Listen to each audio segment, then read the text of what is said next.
C'est une maladie très rare pour un enfant. Nous devons donc nous souvenir spécialement de cet enfant dans la prière ce matin. Ainsi, nous désirons certainement tous faire cela.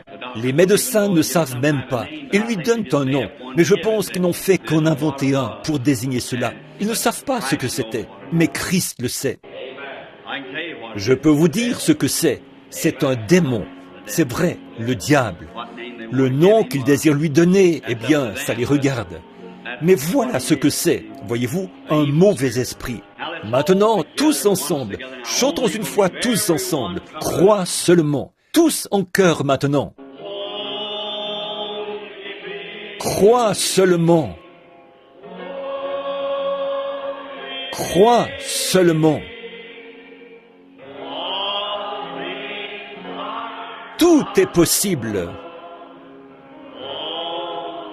Crois seulement.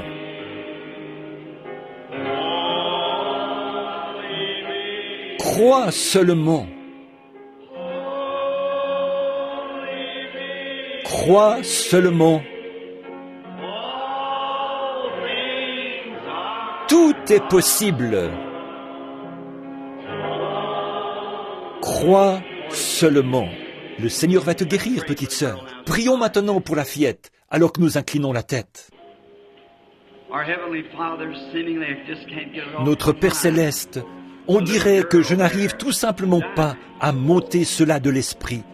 Cette petite fille ici qui se meurt, elle est la petite chérie de quelqu'un. Elle est ta création. Et Satan est en train de ravir sa jeune fille. Maintenant, je te prie au nom de Christ d'arrêter la main de la mort. Fais fuir cet ennemi.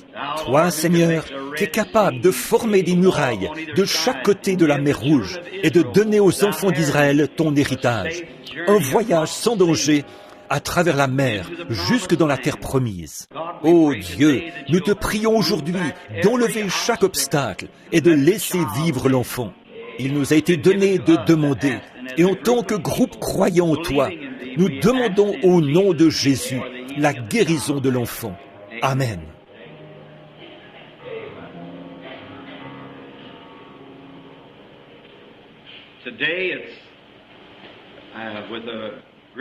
Aujourd'hui, c'est avec un cœur reconnaissant que je reviens vers vous au nom du Seigneur Jésus. Je suis rentré un peu plus tôt de Louisiane. Je pensais que si je pouvais être là avant dimanche, je pourrais avoir l'école du dimanche. Et puis, il a fait tellement chaud là-bas que le temps ce matin nous paraît doux et frais par rapport à celui de la Louisiane. Vous ne resteriez jamais dans un bâtiment comme celui-ci, en Louisiane, avec un seul ventilateur. L'air serait climatisé, sinon vous vous évanouiriez. Et ainsi, je suis venu uniquement pour avoir 1 ou 2 jours de repos avant de partir directement pour le nord de la Saskatchewan la semaine prochaine, c'est-à-dire jusqu'à Prince Albert. Les routes ne vont pas plus loin. Il n'y a plus de route pour aller plus au nord. Seuls des Indiens et des Esquimaux habitent ces régions de l'intérieur qui se trouvent plus loin que l'endroit où nous irons cette fois-ci. Ainsi, beaucoup de gens de tous les coins du Canada seront à cette réunion. Certains d'entre eux feront la traversée depuis la côte ouest, dit-on. Et je désire certainement que vous priez pour moi, mes amis, afin que Dieu vienne parmi nous et nous donne une grande et merveilleuse réunion à sa gloire. Voilà environ 4 ou 5 ans que je suis allé au Canada, et j'ai d'excellents amis là-bas, vraiment de très braves gens. Et ainsi, ils sont très fidèles pour aller à l'église. Peu importe le froid qu'il fait, ils s'envelopperont d'une couverture et sur un traîneau tiré par un cheval, ils parcourront une 50aine de kilomètres pour se rendre à l'église. Ils traverseront à pied des amoncellements de neige et tout le reste, jeunes et vieux. Ils s'assemblent tous. Et une famille va chercher l'autre et ils commencent à marcher. C'est ainsi qu'ils se mettent en route. C'est le sacrifice qu'ils font qui fait qu'ils reçoivent tant de la réunion. Quand il n'y a pas de sacrifice, on ne retire pas grand-chose de la réunion. Il faut vraiment vous y mettre et faire quelque chose qui fait très mal. Voire mettre de côté certaines choses et arrêter votre travail et faire ceci ou cela afin de pouvoir aller à l'église et montrer à Dieu que vous l'aimez. Et lorsque vous faites un sacrifice pour y aller, c'est alors que vous en retirez quelque chose. C'est comme mes enfants. Billy Paul, je pensais que je n'ai rien reçu quand j'étais enfant. Maman avait l'habitude d'acheter peut-être un cornet de bonbons et elle en distribuait 2 ou 3 à chacun. Peut-être que pour Noël, nous recevions une petite trompette en fer blanc ou un petit pistolet à capsule ou autre chose. J'ai vu d'autres enfants avec des petits traîneaux, des bicyclettes, etc., de bons vêtements et des vestes chaudes, et cela me chagrinait tellement. Je disais, si jamais j'ai des enfants, je ferai tout ce que je peux pour eux. Eh bien, j'aurais été d'accord de me priver de nourriture pour acheter quelque chose à mes enfants. Et lorsque je vivais, quand Billy n'était qu'un petit garçon, je lui achetais un petit tricycle et je lui procurais tout. Et Meda essayait tout, jusqu'à sacrifier entre autres ses propres vêtements pour lui procurer quelque chose. Mais vous savez ce que nous avons fini par découvrir? Je lui ai procuré un petit tricycle, et un petit arc et des flèches et tout le reste. Et je l'ai trouvé avec une cuillère ou un bâton au fond du jardin, en train de creuser quelque part. Voyez-vous? J'ai dit, les prochains ne seront pas comme ça. Voyez-vous? Si vous mettez tout dans les mains des gens, ils n'en veulent pas. Ce doit être quelque chose pour lequel on fait un sacrifice. Et le salut est ainsi. C'est un sacrifice complet. Oui, frère Roy, c'est un sacrifice que vous devez faire chaque jour. Quelque chose que vous devez faire pour vous approcher de Dieu. Je sais que c'est un sacrifice pour vous tous ce matin que d'être assis dans ce bâtiment surchauffé. Alors que nous sommes ici, songeons au plus grand sacrifice qui ait jamais été donné à l'homme de faire. Celui-là même que fit Jésus-Christ quand il fut chargé de venir sur terre pour mourir à notre place. Pas seulement ça, mais son âme descendit en enfer, et il resta 3 jours et 3 nuits. Et le 3e jour, il ressuscita et monta au ciel, s'assit à la droite de Dieu, intercédant pour nous qui confessons son sacrifice expiatoire et sa grâce qui nous ont été offerts. Eh bien, là-bas au nord, là où nous allons, il y aura beaucoup de gens très pauvres, vraiment pauvres, qui seront contraints de vendre une de leurs vaches, 2 ou 3 de leurs brebis ou quelque chose d'autre pour pouvoir venir à la réunion. Le vieil Esquimau apportera probablement certaines de ses peaux dont il avait besoin en fait pour sa famille et les vendra pour venir. Le marchand indien devra faire la même chose. Maintenant, nous pouvons au moins prier pour ces personnes, n'est-ce pas? Et nous prions que Dieu leur donne une grande chose. Maintenant, il fait chaud. Je ne veux pas vous garder longtemps. Et je veux ce matin, juste avant de prier pour les malades, que nous fixions notre attention sur l'Église et sa condition.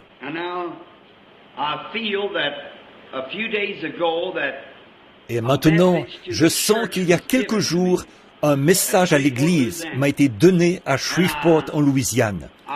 Et je crois que c'est sur la condition de l'Église. Et nous allons nous tenir devant Dieu avec cela ce matin, prier et demander à Dieu de nous aider. Je n'ai pas l'intention de l'aborder de la même façon. Mais demandons à Dieu de nous aider en ce jour où nous vivons. Et juste avant, voici la précieuse vieille Bible. Mais c'est précisément là-dedans que repose le contenu de la vie éternelle. Et souvenez-vous, la parole est Dieu. Dieu n'est pas plus que sa parole. Et nous ne sommes pas plus que notre parole. Et si nous faisons, bien entendu, vous et moi, nous sommes dans une situation différente. Parce que nous pouvons dire, eh bien, je vais faire une certaine chose. Nous en avons l'intention dans notre cœur. Mais des circonstances peuvent survenir qui font que nous ne pouvons pas faire ce que nous avions déclaré. Mais Dieu ne peut pas faire cela, parce qu'il est infini et il connaît toutes choses, tout ce qui a jamais été et tout ce qui sera. Il ne peut donc pas faire une déclaration à moins de savoir qu'il peut y donner suite.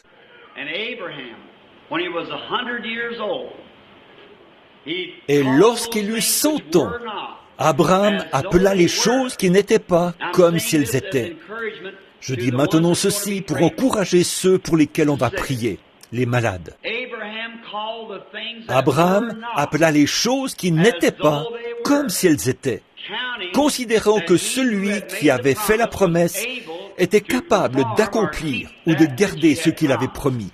Or, lorsque Dieu dit à Abraham, alors qu'il avait 75 ans et que Sarah en avait 65, qu'ils allaient avoir un bébé, eh bien, c'était absolument impossible. Mais il crut cela, attendit le bébé, le considérant comme s'il était là, et cela pendant les 25 ans qui précédèrent sa naissance.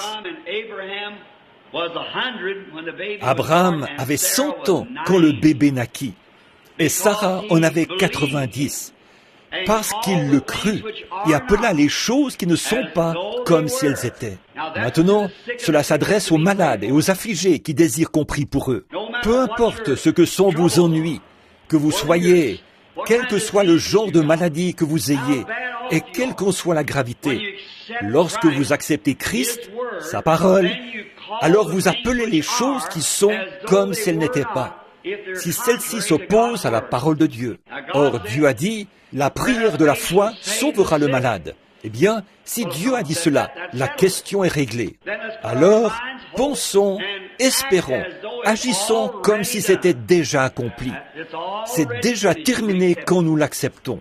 Il en est de même du salut. Nous le croyons, nous l'acceptons, nous le croyons dans nos cœurs. Nous nous approchons de Dieu et acceptons Christ comme notre sauveur personnel. Nous l'acceptons. Si vous êtes ici ce matin et que vous êtes un pécheur, que vous n'êtes pas sauvé et que vous désirez être guéri, que vous êtes malade, cherchez premièrement le Seigneur. Acceptez-le comme votre sauveur. Alors cette maladie s'en ira. Quoi qu'il en soit, concentrez simplement toute votre pensée pour tout ce que vous avez sur l'homme complet, Jésus-Christ. Tout le reste ira bien.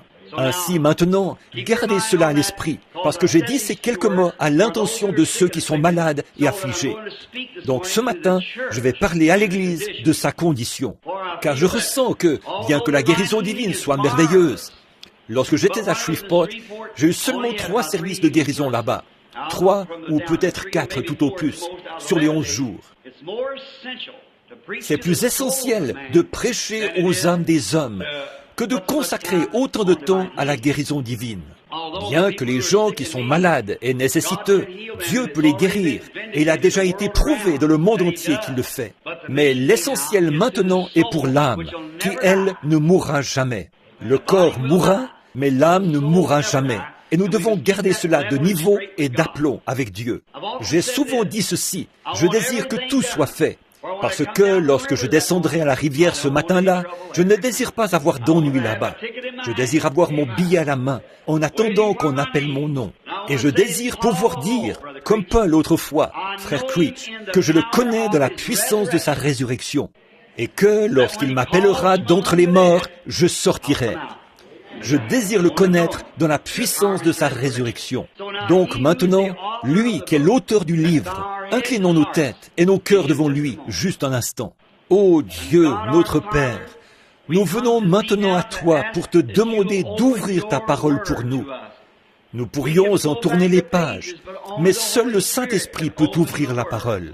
Ainsi, ouvre-la pour nous ce matin, Père, et donne-nous la richesse abondante de ta grâce. Nous nous attendons à toi, et puisse le Saint-Esprit entrer dans la parole, et à travers des lèvres humaines, la donner aux cœurs humains. Et puisse-t-il la prendre et la placer dans chaque cœur exactement selon nos besoins. Et quand les services seront terminés, et que nous nous apprêterons à rentrer chez nous, nous inclinerons humblement nos têtes, te rendrons grâce et te louerons pour tout ce que nous aurons appris de toi et pour ce que tu auras fait pour nous. Nous le demandons au nom de Christ. Amen.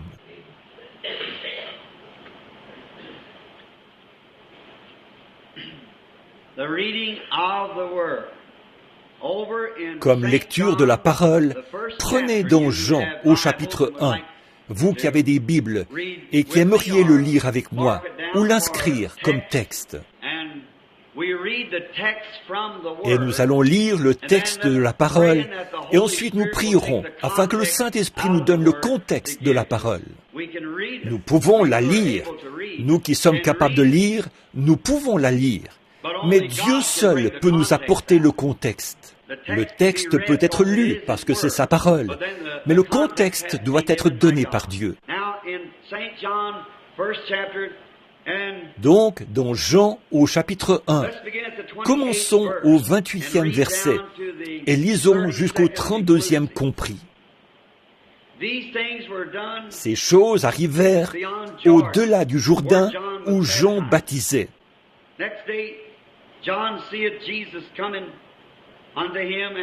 Le lendemain, il voit Jésus venant à lui et il dit, « Voilà l'agneau de Dieu qui ôte les péchés du monde.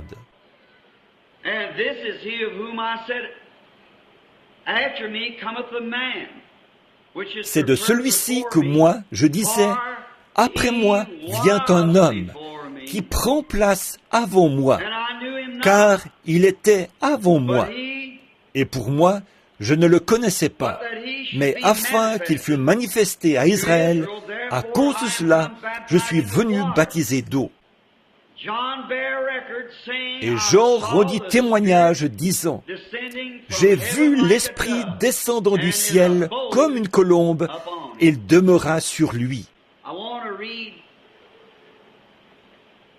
Je désire relire ceci, ce dernier verset, verset 32. Et Jean rendit témoignage, disant, « J'ai vu l'Esprit descendant du ciel comme une colombe, et il demeura sur lui. » Maintenant, que le Seigneur ajoute ses bénédictions à la parole.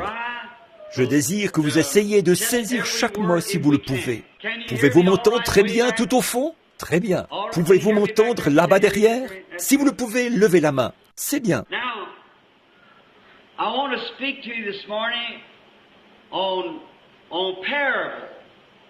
Ce matin, je désire vous parler en parabole, de telle façon que même la personne la plus irréligieuse qui se trouverait ici soit capable de comprendre. Nous venons à l'Église pour nous améliorer. Nous venons pour faire de nous-mêmes de meilleures personnes, de meilleurs chrétiens, de meilleurs citoyens, de meilleurs pères, de meilleures mères, de meilleurs voisins. Nous venons parce que Christ nous a dit que si nous venions et demandions quoi que ce soit en son nom, là où nous sommes assemblés à 2 ou 3, il serait avec nous et nous l'accorderait. Ainsi, qu'y aurait-il de plus ou de mieux pour nous aujourd'hui que de savoir que nous sommes venus à l'Église pour devenir meilleurs, pour élargir notre entendement? Et combien pourraient dire, c'est la raison pour laquelle je suis ici? Voyons un peu. Je désire une meilleure compréhension. Et nous ne pouvons pas avoir une meilleure compréhension à moins que cela. Et si nous désirons comprendre Dieu, cela doit sortir de la parole de Dieu.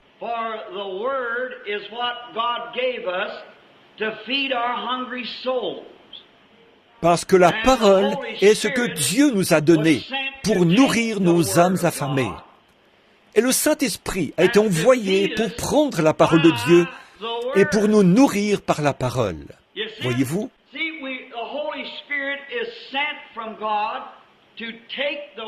Le Saint-Esprit est envoyé de Dieu pour prendre la parole de Dieu et nous la donner selon notre besoin. Eh bien, je suis si heureux que Dieu ait pourvu de cette façon, pas vous, qu'il nous nourrirait. Nous sommes les brebis de son pâturage. Nous allons parler de cela dans quelques instants. Les brebis. Et nous sommes l'être train de Dieu. Et lorsqu'il peut avoir le contrôle total de nous, il peut nous conduire et nous guider.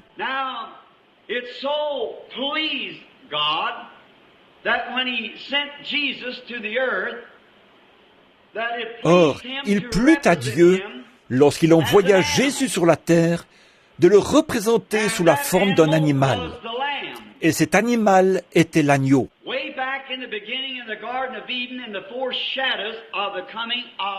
Et tout au commencement, dans le jardin d'Éden, comme préfiguration de la venue de Jésus, Dieu sacrifia un agneau comme offrande de remplacement. Cela laissait pressentir la venue de Christ.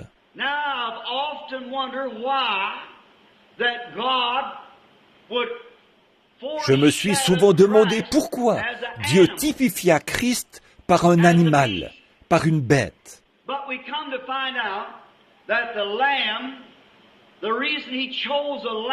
Mais nous découvrons que l'agneau, la raison pour laquelle il choisit l'agneau, c'est que l'agneau est la plus humble et la plus douce de toutes les créatures de la terre.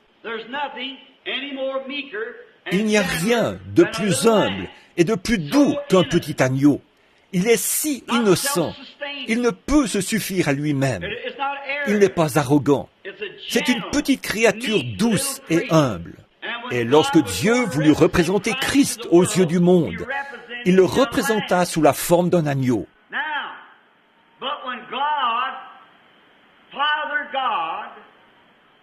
Mais lorsque Dieu le Père, Jéhovah, voulut se représenter lui-même depuis les cieux, il fut représenté sous la forme du plus doux et du plus humble de tous les oiseaux du ciel, la colombe.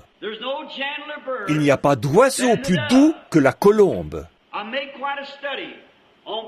J'ai fait toute une étude sur la vie des oiseaux et sur la faune sauvage. Et parmi tous les oiseaux qui peuvent voler dans le ciel, la colombe est un oiseau très singulier. La colombe est une amoureuse. Une colombe est douce. Et une colombe n'a pas de bile. C'est le seul oiseau de toute l'espèce volatile qui n'ait pas de bile. C'est pourquoi vous ne voyez jamais une colombe ailleurs que là où se trouve du grain et de la semence. Or, dans l'arche, il y avait une colombe. Et la colombe est représentée dans bien des endroits de la Bible comme étant le symbole du Saint-Esprit. Et l'agneau est aussi représenté dans bien des endroits de la Bible comme étant Christ, de l'Apocalypse à la Genèse. Et c'est pareil pour la colombe. Dans le livre de la Genèse, la colombe était dans l'arche, juchée sur le perchoir avec tout le reste des oiseaux. Et l'un d'entre eux était une corneille, un corbeau. Et le corbeau est l'un des plus vilains oiseaux qui existent. Le corbeau et le geai, je pense, sont à peu près les plus vilains oiseaux que nous puissions trouver. Le corbeau est un oiseau qui vit très longtemps. On prétend qu'il vit parfois jusqu'à 200 ou 300 ans, tandis que le perroquet vit encore plus longtemps. Mais la colombe est un animal, ou plutôt un oiseau, qui n'a pas de bile. Or, le corbeau pourrait se tenir ici et manger de la charogne. Vous ne verrez jamais la colombe autour de cette charogne. Elle ne peut pas le supporter. Cette puanteur dans ses narines, elle ne pourrait pas la supporter. Cela la rendrait malade. Elles ne peuvent tout simplement pas supporter quelque chose d'avarié ou en décomposition. Elles ne peuvent pas supporter cela. Elles ne pourraient donc pas le manger. Si cette colombe en mangeait, cela la tuerait immédiatement. Car ce qui digère la nourriture, c'est l'apport de bile dans l'estomac. Et dans ce cas, l'absence de bile tuerait la colombe. Par conséquent, vous trouverez toujours la colombe dans un endroit où se trouve quelque chose de propre et de sain. Le corbeau est différent. Remarquez simplement comme le corbeau est un type de l'hypocrite. Le corbeau peut se poser sur une charogne et en manger autant qu'il le désire, puis s'envoler vers les champs et manger aussi du blé. Mais la colombe ne peut pas manger du blé et ensuite aller se poser sur une charogne. Ainsi, un hypocrite, un homme peut être un hypocrite et aussi bien manger des choses spirituelles, de bonnes choses, que des mauvaises. Mais un véritable chrétien, né de nouveau, ne peut pas tolérer les choses qui sont fausses et ne peut manger que de bonnes choses. Remarquez cela. Lorsque vous voyez un individu qui peut aller danser, sortir et boire et vivre dans le péché, puis revenir à l'église et peut-être crier tout autant que les saints, qu'est-il? Un charognard. Il peut manger aussi bien des choses pourries que de bonnes choses. Mais le véritable chrétien ne peut plus tolérer ces choses, parce qu'il est passé de la mort à la vie. Et immédiatement, cela le condamnerait tellement, juste d'y penser, qu'il détournerait le visage et s'en éloignerait. Oh, quelle image! Donc, l'agneau est un petit animal très doux. Il ne peut pas s'aider lui-même. Il ne peut pas compter sur lui-même. parce qu'il ne peut pas s'aider lui-même. Tenez, il y a quelque temps, quand je faisais encore des patrouilles, en traversant un pâturage, j'ai trouvé un petit agneau que tous les autres, pour une raison quelconque, avaient laissé en plan. Il était pris dans un amas de fils de fer barbelés. Et ce pauvre petit animal était couché là, saignant et bêlant. Je me suis approché et j'ai aperçu au loin, à peu près à 800 mètres, tout un troupeau de moutons. Or, s'il était resté là ainsi, et que nous ne l'ayons pas retiré de là, les corbeaux seraient bientôt venus et lui auraient piqué les yeux. Mais j'ai libéré le petit animal et l'ai pris dans mes bras. Il n'a jamais refusé. Il est resté très tranquille. Je l'ai pris dans mes bras. C'était peut-être la première fois qu'un être humain le touchait, mais il était gentil. Il était d'accord qu'on le conduise. Il était d'accord qu'on l'aide. J'espère que vous saisissez. Il était d'accord de ne pas essayer de résister, de ruer ou de mordre. Les agneaux ne ruent pas. Ils ne mordent pas. Ils s'humilient simplement. Et ce petit animal, je l'ai pris, puis l'ai remis avec le reste des brebis. Et quelques minutes plus tard, sa maman le retrouvait. Comme il était heureux. Oh, combien cela typifie l'agneau de Dieu. Vous connaissez l'endroit où l'on tue les moutons? Vous savez qui les mène jusqu'au billon? C'est le bouc. Le bouc conduira les moutons jusqu'au bout du couloir, à l'abattoir. Et juste comme ils arrivent là, alors il sautera de côté. Mais oh, on dit que lorsqu'on veut tuer le bouc, celui-ci se débat violemment. Voyez-vous? Et c'est ainsi que le diable agit. Il essaie de conduire les enfants de Dieu dans le plus vil, mais quand vient pour lui le temps de mourir, il se débat alors violemment. C'est ainsi que fait le diable. Et c'est ainsi parfois qu'une fille chic ou qu'un jeune galopin avec un paquet de cigarettes ou une bouteille de whisky détournera une jeune fille qui est un agneau, la petite pouliche de quelqu'un, et l'amènera dans le mal. Oh, ça va, il n'y a rien dans toutes ces histoires de sainte nitouche concernant l'Église. Mais laissez une fois la mort frapper ce garçon-là. Vous l'entendrez crier et vociférer dans toute la région. Et c'est ainsi qu'agit le diable. Mais un agneau est si doux qu'il peut être conduit. Et c'est la raison pour laquelle Dieu a représenté Christ comme l'agneau et qu'il s'est représenté lui-même comme la colombe.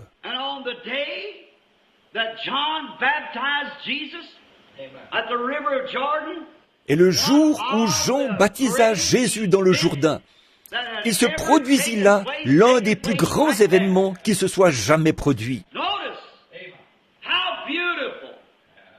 Remarquez comme c'est beau, l'agneau, le plus doux de toutes les créatures de la terre, et la colombe, le plus doux de tous les oiseaux du ciel.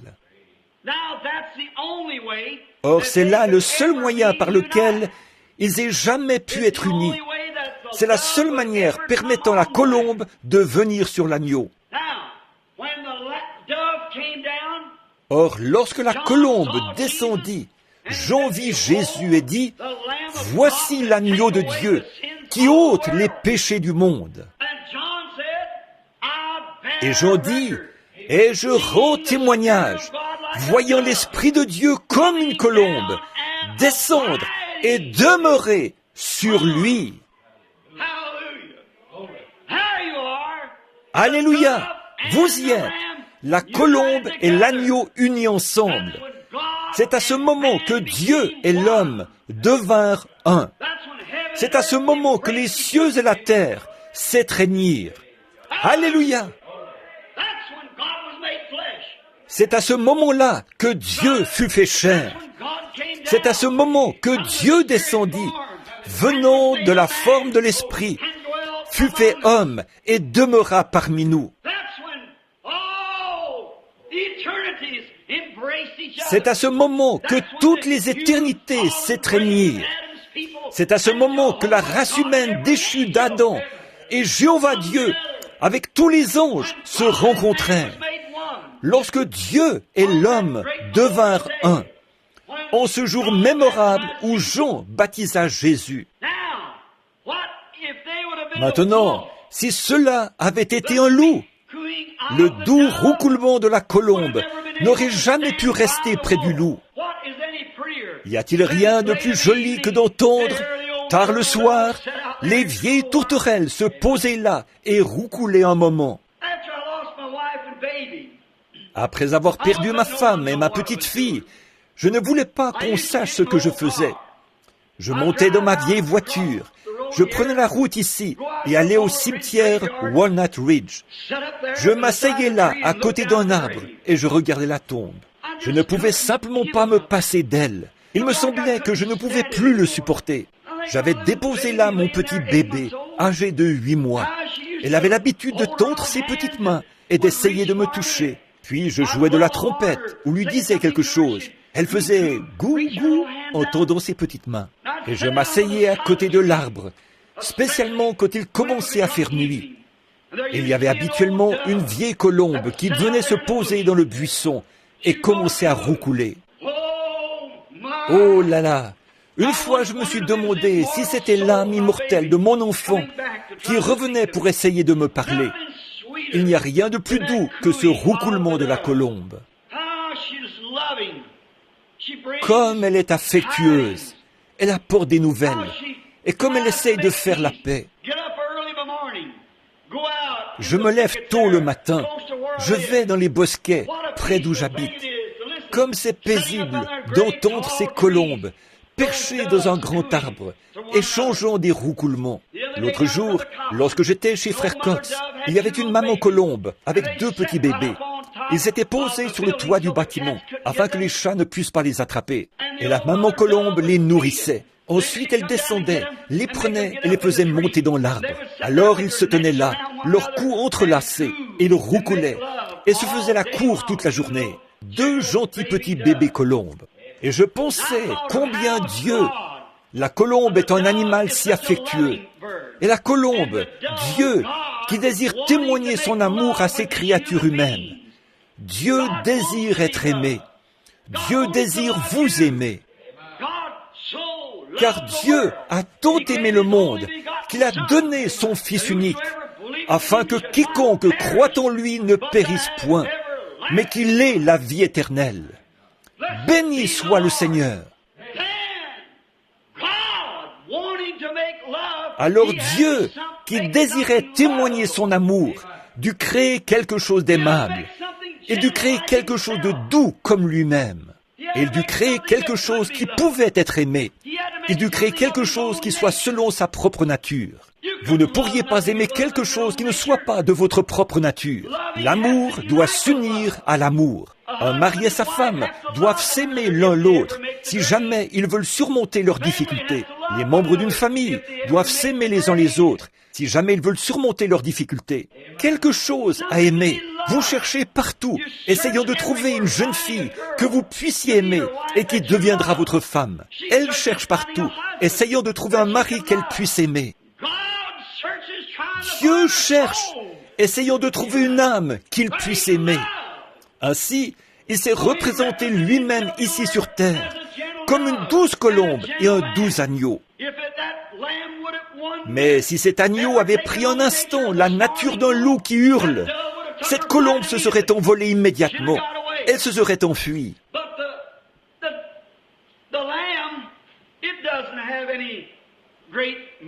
Mais l'agneau ne possède pas une grande intelligence. L'agneau est un animal qui, une fois égaré, est désespérément égaré. Une brebis ne peut pas retrouver son chemin. C'est la raison pour laquelle le bouc l'a conduit à sa mort. Ainsi, une brebis égarée ne peut pas retrouver son chemin. C'est la raison pour laquelle Dieu nous compare à des brebis. Lorsque nous sommes perdus, nous sommes perdus. Il n'y a pas moyen pour nous de nous retrouver. Le seul moyen qu'il y a, c'est de nous soumettre au berger du troupeau et le laisser nous conduire. Maintenant, je remarque cet agneau et cette brebis ensemble, que l'agneau et la colombe ensemble, plutôt. Ils faisaient un.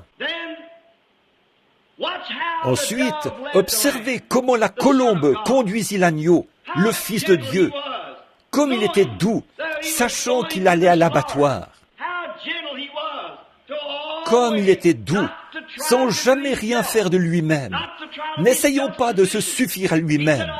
Il dit, je ne fais rien avant que le Père me le montre premièrement, et le Père demeure en moi.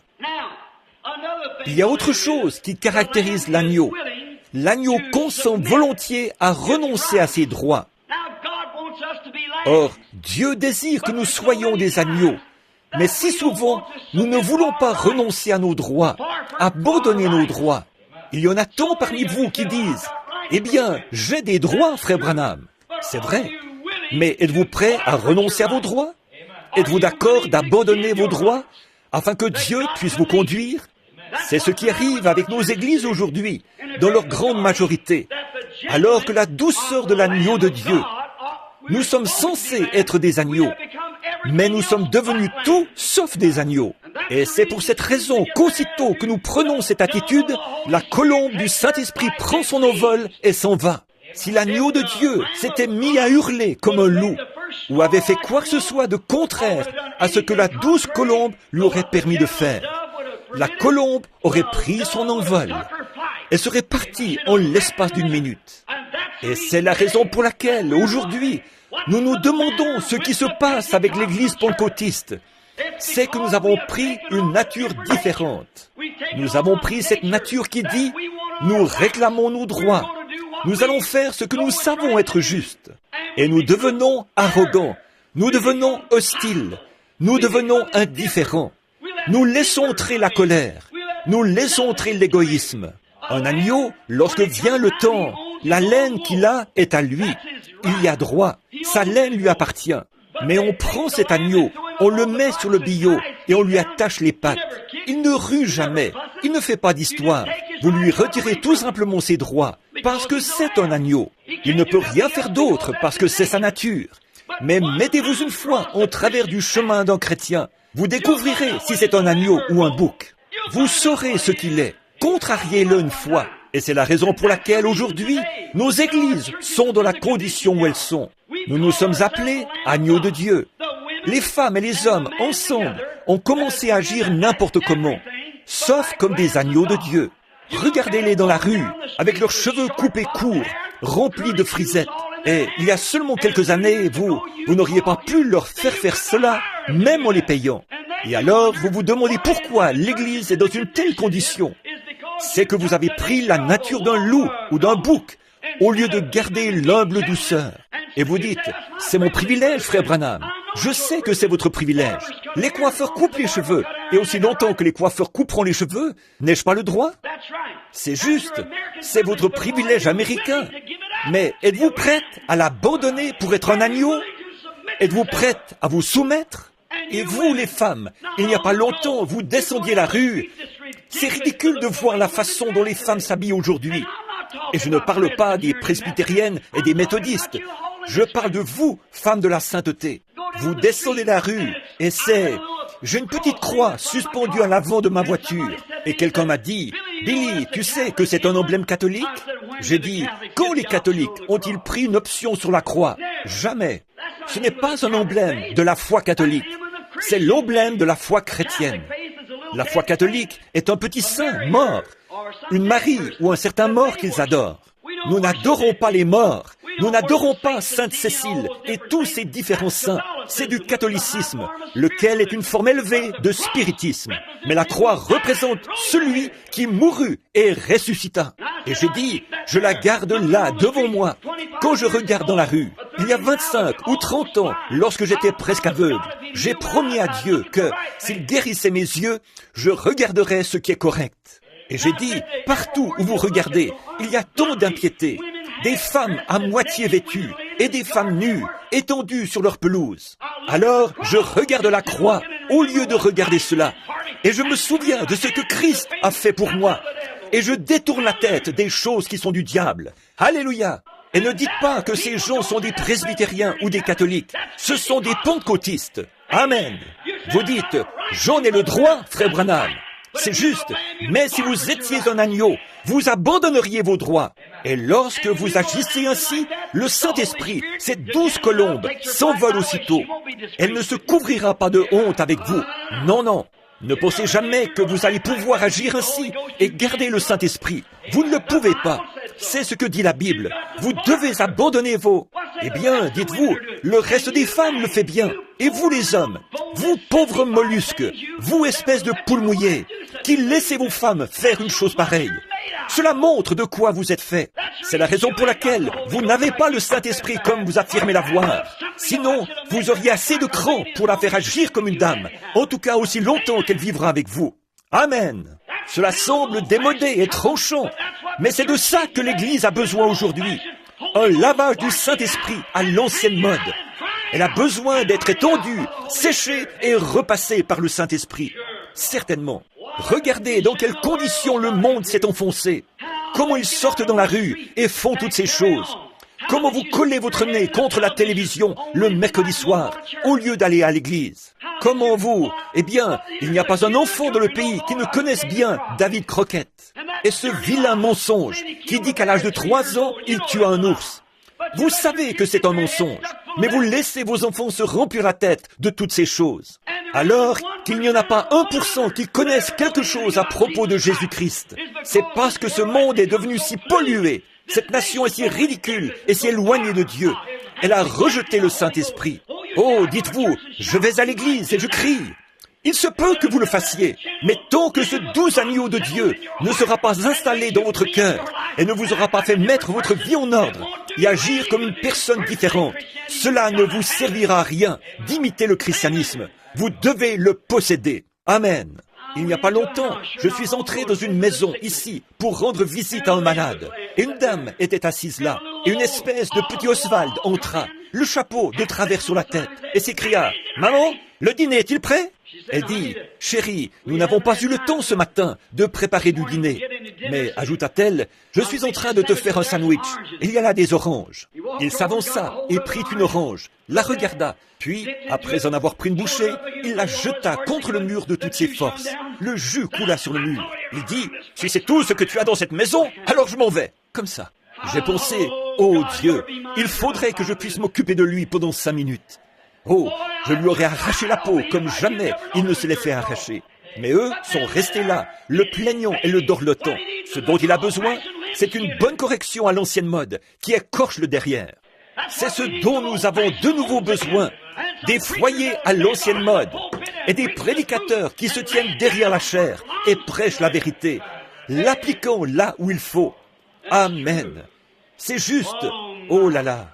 Par exemple, la petite Marie tape du pied, lève ce petit nez, fait la moue avec ses petites lèvres rendues roses par les produits Max Factor. Puis elle relève sa petite tête et sort de la maison. Quelle honte! Comme les enfants sont désobéissants, la Bible a dit qu'ils le seraient. Les Écritures ont dit qu'ils le seraient. Et comment ils se comporteraient, ce qu'ils feraient. Et les choses qui se passent aujourd'hui dans le monde résultent du fait qu'ils ont attristé le Saint-Esprit et qu'il s'en est allé. Il y a quelques années, je vais célébrer dans quelques jours la première effusion du Saint-Esprit en Amérique. Il y a 50 ans cette année que le Saint-Esprit est descendu pour la première fois au milieu des anciennes réunions pentecôtistes d'Azusa Street à Los Angeles, alors que les gens s'étaient réunis. Lorsque Christ descendit parmi ces gens, ceux-ci étaient doux et paisibles. Ils vivaient une vie de piété. Ils vivaient une vie de sacrifice. Ils étaient prêts à se soumettre. Ils étaient prêts à se laisser conduire par le Saint-Esprit. Ils ne se souciaient pas de ce que disaient les gens. Par exemple, qu'ils étaient vieux jeux, qu'ils étaient fous, et quoi encore. Ils étaient prêts à se laisser conduire par le Saint-Esprit. Mais aujourd'hui, oh là là, une houppette, une boîte de produits de beauté et une paire de shorts, et dehors dans la rue. Eh bien, c'est une honte. Elles affirment avoir le Saint-Esprit. Oh, vous dites, mais j'ai parlé en langue. Oui, et le diable aussi. Oh, j'ai crié, et le diable aussi.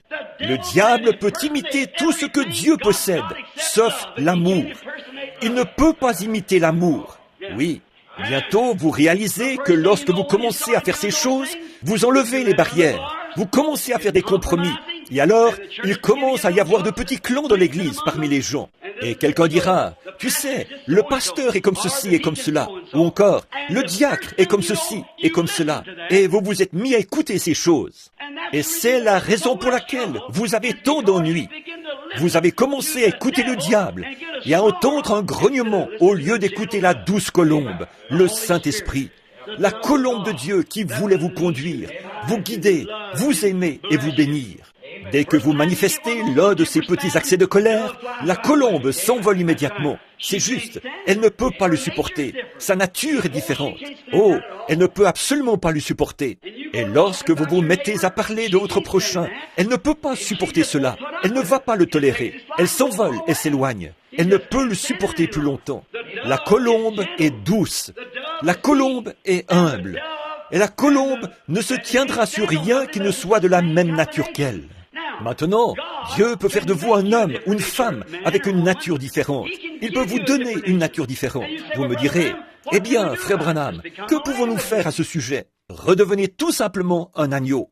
Il n'y a que deux animaux qui s'associeront. C'est la colombe et l'agneau. La colombe ne viendra pas sur autre chose qu'un agneau. Et si vous êtes devenu un bouc, alors débarrassez-vous de ce vieil esprit de bouc. C'est juste. Si vous êtes devenu quelque chose d'autre, débarrassez-vous-en. Si vous commencez à devenir cancanier, une fois, je prêchais de toutes mes forces dans une certaine ville. Il y avait là des milliers de gens. Puis je fis un appel à l'autel. Je pensais avoir couvert le péché sous toutes ses formes. J'avais mentionné tout ce qui me venait à l'esprit. Ce soir-là, une fois le service terminé, une femme, l'air bien prude, passa près de moi et me dit « Eh bien, frère Branham, je suis vraiment contente que vous ne m'ayez pas touché ce soir. » Je pensais, eh bien, ce doit être une vraie chrétienne. Elle me dit, vous ne m'avez pas touché ce soir. Je dis, eh bien, cela me fait plaisir d'entendre cela, madame. Vous devez être proche du royaume de Dieu. Puis elle s'éloigna sur la pointe des pieds. Une autre petite dame se tenait là, et je lui demandais, dites, connaissez-vous cette femme? Oui. Je dis, ce doit être une vraie chrétienne. Elle dit, il y a un point que vous avez omis de toucher ce soir, frère Branham. C'était celui du commérage. C'est la plus grande commère du pays. Vous y êtes, c'est cela. Voyez-vous? Mais lorsque vous en venez à l'une de ces choses, peu importe que le prédicateur tape là-dessus ou non, depuis la chair, lorsque vous voyez ces choses charnelles, ces choses du monde, aussi longtemps que vous les tolérez, vous êtes loin de Dieu et le Saint-Esprit restera éloigné. C'est la raison pour laquelle les réunions ne sont plus comme elles étaient. C'est la raison pour laquelle l'allée recouverte de sciure n'est pas utilisée ce matin dans le tabernacle. C'est la raison pour laquelle il n'y a pas de grande réunion sous tente dans le pays. C'est que nous avons attristé, éloigné la douce colombe de Dieu. C'est juste. Aussi longtemps que nous serons si indifférents, il ne restera pas avec nous. Aussi longtemps que nous serons médisants, nous voulons en faire à notre tête. Maintenant, je désire que vous remarquiez. L'agneau était un agneau silencieux. La Bible dit, il n'ouvrit point la bouche. Comme la brebis devant ceux qui la tondent, il fut muet. Il n'a pas ouvert la bouche. Il n'était pas quelqu'un qui réclame ses droits. Non, monsieur. Il était prêt à perdre ses droits. C'était un agneau silencieux.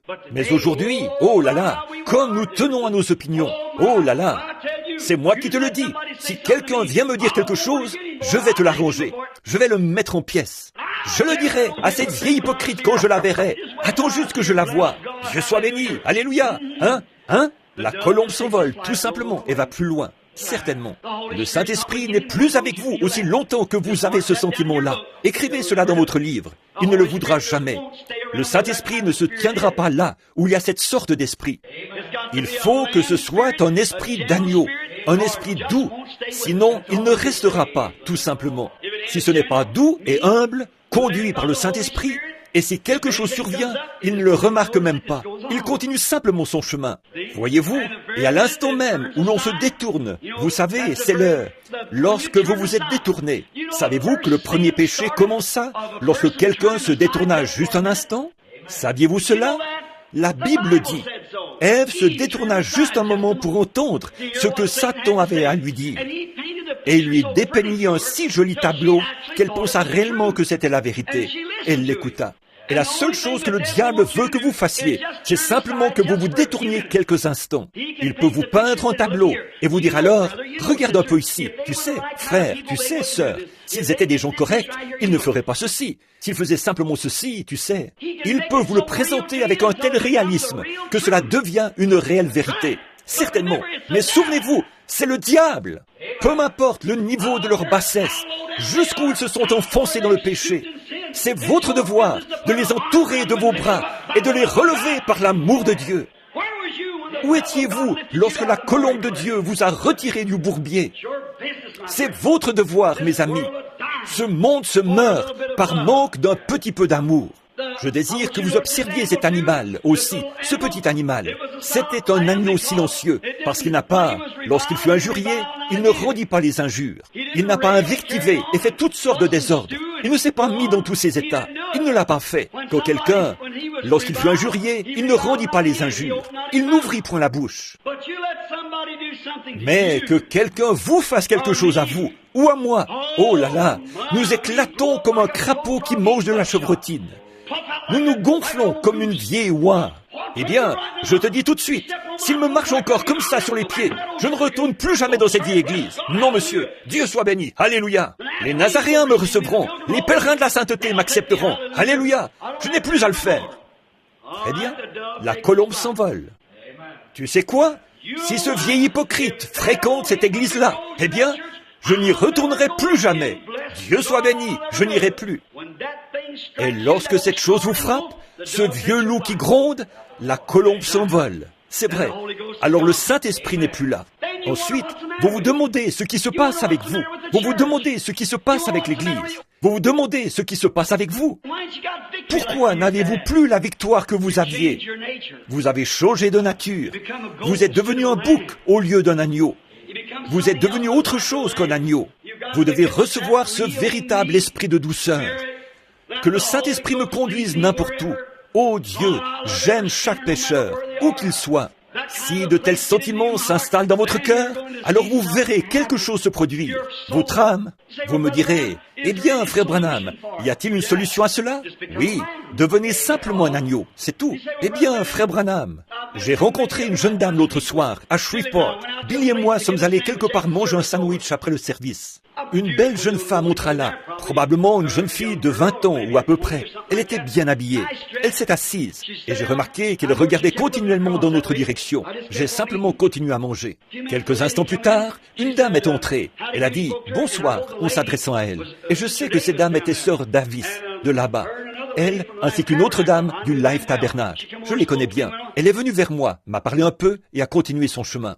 Alors, la jeune dame qui était assise en face de nous a dit « Frère Branham, c'était un beau message ce soir. » J'ai dit « Bonsoir, sœur. Merci beaucoup. » J'ai ajouté « Êtes-vous membre du Life Tabernacle ?» Elle a répondu « Oui. » Vous savez, frère Branham, dit-elle, j'aurais pu chanter dans la chorale, mais ils ont une certaine restriction là-bas. Elle a ajouté « Oh, j'ai fait tant d'années de chant et tout. J'ai chanté des solos et certaines choses. Mais je n'ai pas pu chanter parce qu'ils ne permettent pas qu'une femme maquillée chante dans la chorale. » J'ai dit « Eh bien, gloire à Dieu pour le Life Tabernacle. » Elle a dit « Mais je vous assure, frère Branham, je suis une chrétienne. » J'ai dit « Alors, sœur, rentrez chez vous et lavez-vous le visage. » J'ai ajouté « Voulez-vous me dire par là que vous laisseriez une chose insignifiante comme porter un peu de cette affaire sur votre visage? Maintenant, je peux vous prouver que cela vient du diable. Je peux vous prouver qu'il n'y a rien dans... À l'origine, c'était païen. Et tant que vous en portez, c'est une marque de paganisme. Je viens de rentrer d'Afrique. Je suis allé dans la jungle des Hottentots et j'ai découvert exactement d'où proviennent les boucles d'oreilles et toutes ces choses. Cette quantité de bijoux que vous vous mettez autour du cou et à vos oreilles, etc. J'ai découvert d'où cela provient. Cela vient des païens. Et la Bible ne veut pas qu'un chrétien soit un païen. Et vous ne voulez pas. Je ne dis pas que vous êtes païen parce que vous le faites, mais vous en donnez l'apparence. C'est parce que votre pasteur ne vous a pas dit la vérité. La Bible le dit. Et maintenant, vous dites, frère Branham, je trouve que si je porte les cheveux courts, cela me donne de la fraîcheur. C'est vrai, mais si vous portiez les cheveux longs, cela vous donnerait encore davantage de fraîcheur. Vous pourriez les enrouler et ainsi dégager complètement votre nuque. Et cela serait correct. Eh bien, vous savez ce que la Bible dit? Qu'un homme a le droit de répudier sa femme et de divorcer d'elle si elle se coupe les cheveux. Si elle se coupe les cheveux, cela montre qu'elle lui est infidèle. La Bible dit, 1 Corinthiens 12, voyez si cela n'est pas juste. Une femme qui se coupe les cheveux déshonore son chef, qui est son mari. Si elle est peu honorable, il faudrait divorcer d'elle et s'en éloigner. C'est juste. Mais, voyez-vous, les pasteurs ne vous disent jamais ces choses-là. Et c'est la raison pour laquelle vous agissez ainsi. Et les hommes, la Bible dit Tenez, il n'y a pas longtemps, quelqu'un m'a écrit et m'a dit, « Frère Branham, à propos de ces blues qu'ont les femmes, eh bien il est difficile de trouver encore des blues. Alors serait-il correct pour nous chrétiennes de porter celles qui sont en dacron, nylon ou quelque chose ainsi ?» J'ai répondu, « Écoutez sœur, laissez-moi vous dire une chose à ce sujet. Une chose est certaine, vous pouvez faire ceci. Si vous ne pouvez pas en acheter une, on vend toujours des machines à coudre. Vous pouvez donc en confectionner. » J'ai dit, c'est vrai, pour le faire paraître juste, vous savez, je crois que cela ne fait qu'exprimer ce qui est dans votre cœur. Votre façon de faire, ou la façon dont vous agissez, montre ce qui est en vous. C'est la raison pour laquelle il y a tous ces grognements, ces chichis et ces médisances, et toutes ces histoires dans l'Église. C'est ce qui divise l'Église. Cela montre que le diable est entré en vous, et que le Saint-Esprit vous a quitté. Or, je sais que chez certains d'entre vous, ces paroles font l'effet d'une raclée, mais il doit en être ainsi. Il le faut. C'est la raison pour laquelle je dis ceci. Non pour paraître intelligent ou pour faire le malin, mais pour vous dire où est le problème. Car un jour, j'aurai à comparaître et à répondre de vous. Ainsi donc, votre comportement, la façon dont vous agissez, montre ce que vous êtes. Si vous avez un vieux tempérament colérique qui sort de ses gonds pour presque rien, et que vous vous amenez et faites des histoires, critiquez et dites des vulgarités et des choses ainsi, cela montre d'où ça vient. Alors, il n'y a qu'une chose à faire. Retirez cette chose de là, et la colombe reviendra dans votre cœur. Lorsque la colombe sortit de l'arche, on l'a mis dehors, mais elle revint et frappa à la porte de l'arche, jusqu'à ce que Noé la laisse entrer. Le Saint-Esprit est ici. Le Saint-Esprit désire entrer. C'est la raison pour laquelle, aujourd'hui, le Saint-Esprit, il ne vous a pas quitté pour toujours. Il est seulement perché là-dehors, sur la branche d'un arbre quelque part, prêt à revenir et à entrer en vous, et à vous donner l'amour, la paix et la joie que vous aviez. Certainement, il est prêt à le faire. Il désire le faire. Il est impatient de le faire. Mais vous ne voulez pas le laisser faire. Maintenant, je ne m'adresse pas à vous qui êtes de l'extérieur. Je ne sais pas ce que votre pasteur... Je parle au Branham Tabernacle. Je ne parle pas à vous qui venez d'autres églises. Je parle au Branham Tabernacle. C'est ce qui se passe ici. C'est ce qui fait que la colombe s'envole, que quelqu'un commence un petit quelque chose dans l'église, et tout de suite quelqu'un dira « Oh, vraiment? Oh, vous ne voulez pas dire que... » À ce moment, le Saint-Esprit s'envole. Il ne peut tout simplement pas supporter cette sorte d'esprit. Dès que la nature de l'agneau vous quitte, alors le Saint-Esprit s'en va, certainement. Et c'est ce qui se passe aujourd'hui. C'est la raison pour laquelle les gens sont dans une telle condition. C'est parce qu'ils laissent le faux esprit entrer dans leur cœur, dans leur vie.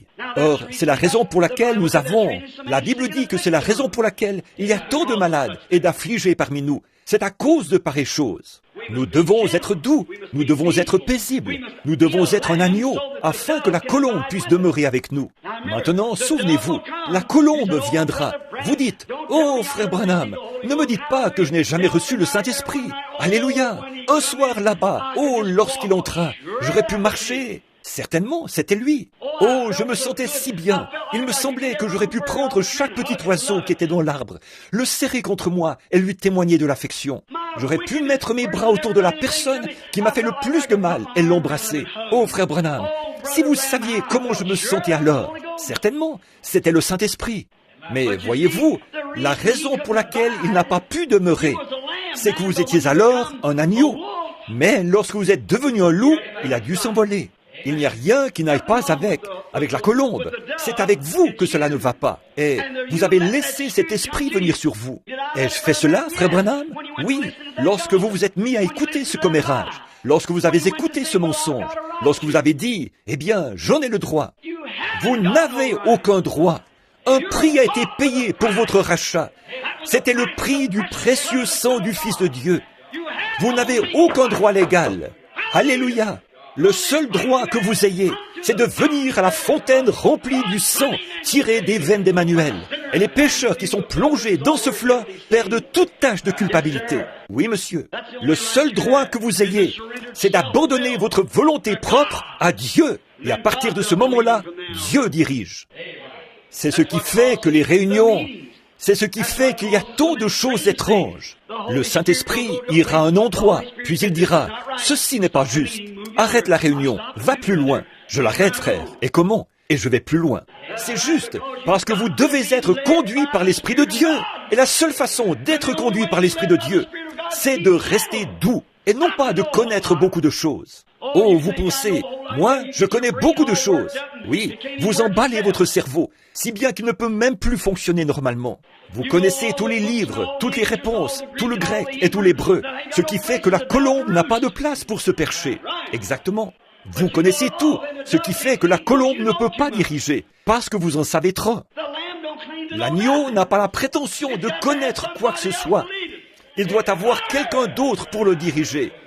Gloire, c'est ça, il ne sait rien. Amen. La seule chose que je connaisse, c'est que Jésus-Christ est mort pour me sauver. En Californie, il y avait une fois quelqu'un qui marchait avec un écriteau devant lui, disant « Je suis un fou de Christ ». Et sur son dos était écrit « De qui es-tu le fou ?» C'est juste. Devenez fou aux yeux du monde, afin que vous puissiez être conduits par le Saint-Esprit. Parce que les fils et les filles de Dieu sont conduits par le Saint-Esprit. Romains 8:1 dit « Il n'y a donc maintenant aucune condamnation pour ceux qui sont en Jésus-Christ et ne marchent pas selon la chair, mais selon l'Esprit, qui ne suivent pas le loup, mais la colombe. » Amen. Doc avait coutume de chanter un chant « Remplis-moi chaque jour d'amour, guidé par la colombe céleste, que j'aille mon chemin souriant et chantant, remplis-moi chaque jour d'amour. » Quel jour paisible ce sera pour le Branham Tabernacle, ou n'importe quelle autre église, ou n'importe quel individu, lorsqu'ils abandonneront leurs droits pour devenir un agneau. Que faire, frère Branham? Revenez à l'agneau, revenez à votre douceur, revenez à cette position où vous ne savez rien, revenez simplement pour vous soumettre à Christ. N'essayez pas de connaître quoi que ce soit. Marchez simplement dans la douceur, dans la tranquillité, dans l'humilité, dans la gentillesse, et la colombe vous conduira.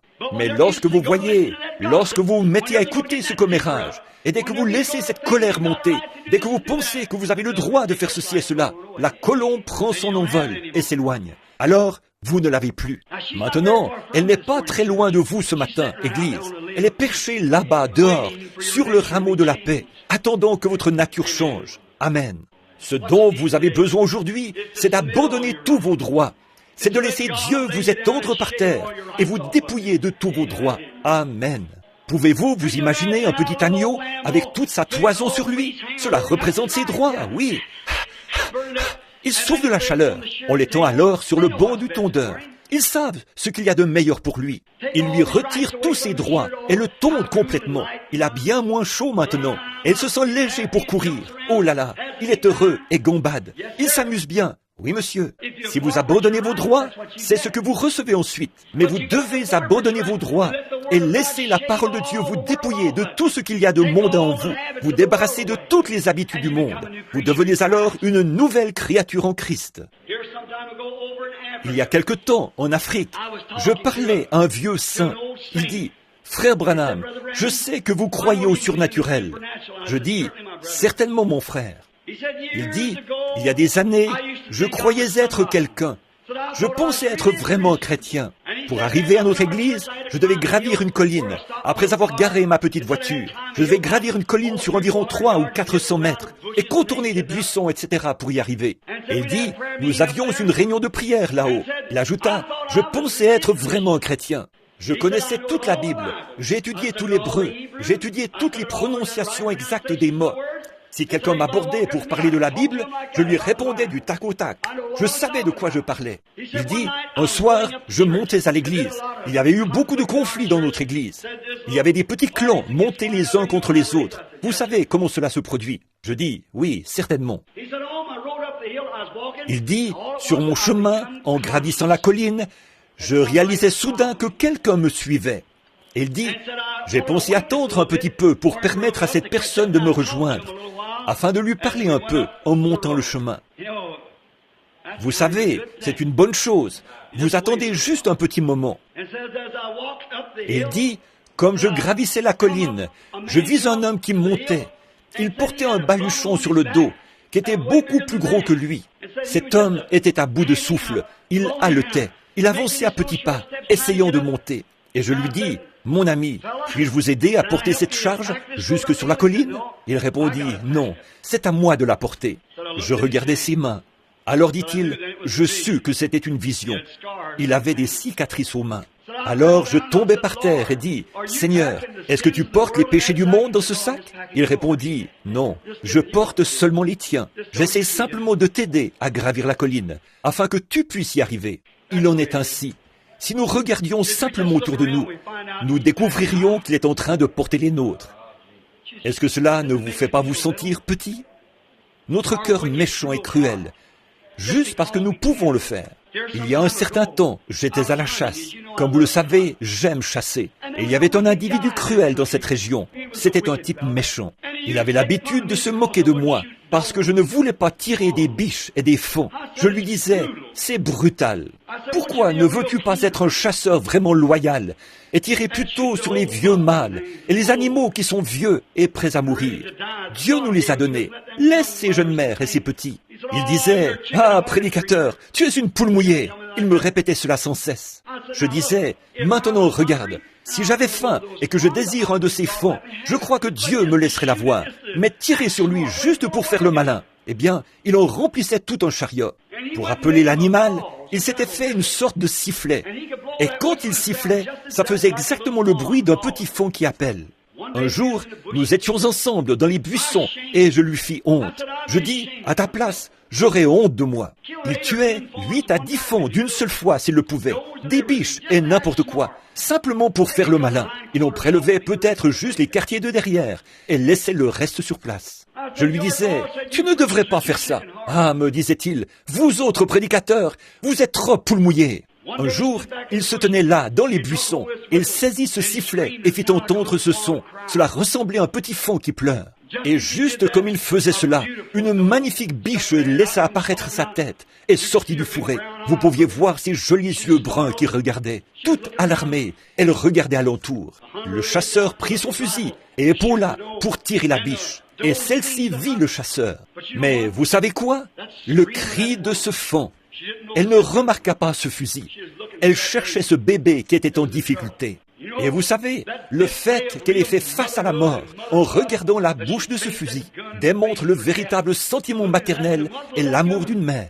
Savez-vous quoi? Cette démonstration fut si remarquable que cela le toucha. Il jeta son fusil par terre. Il revint vers moi en courant et m'accrocha par le bras. Il s'écria, « Billy, prie pour moi, j'en ai assez de ceci !» en voyant cette démonstration d'héroïsme maternel. Oh, lorsque le monde verra la démonstration de l'amour de Dieu dans nos cœurs humains, quelle différence ce sera! Lorsque nous laisserons la colombe de Dieu venir dans nos cœurs et nous attendrir, nous rendre humbles. Là derrière, dans ce bosquet, je priais pour ce gars et le conduisis au Seigneur Jésus. Depuis lors, ce fut un chasseur bon et loyal. Certes, il pensait être dans son droit. Il faisait ce qu'il désirait. Ils sont sur mon territoire. Ils mangent ma luzerne là-bas s'ils le désirent. Je disais, c'est juste, mais c'est inhumain de faire cela. Tu dois renoncer à tes droits. Ô Dieu, aie pitié afin que nous le fassions. Ici, il y a quelque temps, il y a environ 100 ans, il y avait un grand chrétien qui vivait dans le sud-ouest des États-Unis. Il s'appelait Daniel Curry. C'était un homme admirable, un homme pieux, sanctifié, un véritable chrétien, un homme que tout le monde estimait beaucoup, quelqu'un de merveilleux. Et on raconte qu'il mourut ou tomba en extase. Il dit qu'il monta au ciel, bien entendu, lorsqu'il mourut. Et en arrivant à la porte de perles, le gardien vint à la porte et dit, « Qui es-tu » Il répondit, « Je suis l'évangéliste Daniel Curry. J'ai gagné des milliers d'âmes à Christ et je désire entrer ce matin. Le voyage de ma vie est terminé sur terre. Je n'ai maintenant pas d'endroit où aller. C'est ainsi que cela se produira pour toi l'un de ces matins, pécheur. C'est ainsi que cela t'arrivera, à toi qui es rétrograde. C'est ainsi que cela vous arrivera, à vous qui avez attristé, éloigné le Saint-Esprit, en n'étant plus doux ni tendre. Cela fait des années que vous n'avez pas pleuré, vous n'avez pas rougi depuis je ne sais combien de temps, et toute modestie vous a quitté, certainement. Mais cela va venir à votre porte un de ces matins. Et alors que le doux Saint-Esprit vient frapper, pourquoi ne le laissez-vous pas simplement entrer? Donc, lorsque Daniel Curry arriva à la porte, ils vinrent et dirent, « Nous allons voir si votre nom figure ici. » Ils cherchèrent partout et ne purent trouver aucun nom. Ils dirent, « Non, il n'y a pas de Daniel Curry ici. » « Oh, dit-il, Certainement, je suis un évangéliste. J'ai gagné des âmes à Christ. J'ai essayé de faire ce qui est juste. Le gardien dit, « Monsieur, je suis désolé de vous le dire, mais il n'y a pas de Daniel Curry ici. Je vais vous dire ce que vous pourriez faire. Nous n'avons pas le droit ici de nous occuper de votre cas. Mais voulez-vous présenter un recours? Vous pourriez recourir lors du jugement du trône blanc, si vous le désirez. Mais dit-il, nous ne pouvons pas du tout vous faire miséricorde ici, parce que nous n'avons pas votre nom. Il n'y a pas de grâce pour vous. Désirez-vous faire appel pour votre cas? Il dit, Monsieur, que puis-je faire d'autre que de faire appel pour mon cas? Le gardien répondit, eh bien, vous pouvez aller au jugement du trône blanc et faire là appel pour votre cas. Daniel Curry dit qu'il se sentit voyager à travers l'espace pendant environ 1 heure. Il dit qu'il arriva à un endroit où cela devenait de plus en plus clair. Plus clair, plus clair, plus clair. Il dit que plus il avançait, plus ça devenait clair. C'était 100 fois, des milliers de fois plus brillant que le soleil n'a jamais été. Il dit qu'il tremblait, tremblait. Puis il dit que, lorsqu'il arriva au milieu de cette lumière, il entendit une voix qui disait, « Étais-tu parfait sur terre ?» Cela sortait directement de la lumière. Il répondit, « Non, je n'étais pas parfait. » Il tremblait. « As-tu toujours usé d'honnêteté envers tout le monde ?» Il répondit, « Non. » Il lui vint à l'esprit différentes choses pour lesquelles il ne fut pas tout à fait honnête. « Non, ajouta-t-il, je pense que je n'étais pas honnête. » As-tu raconté la vérité chaque fois dans ta vie?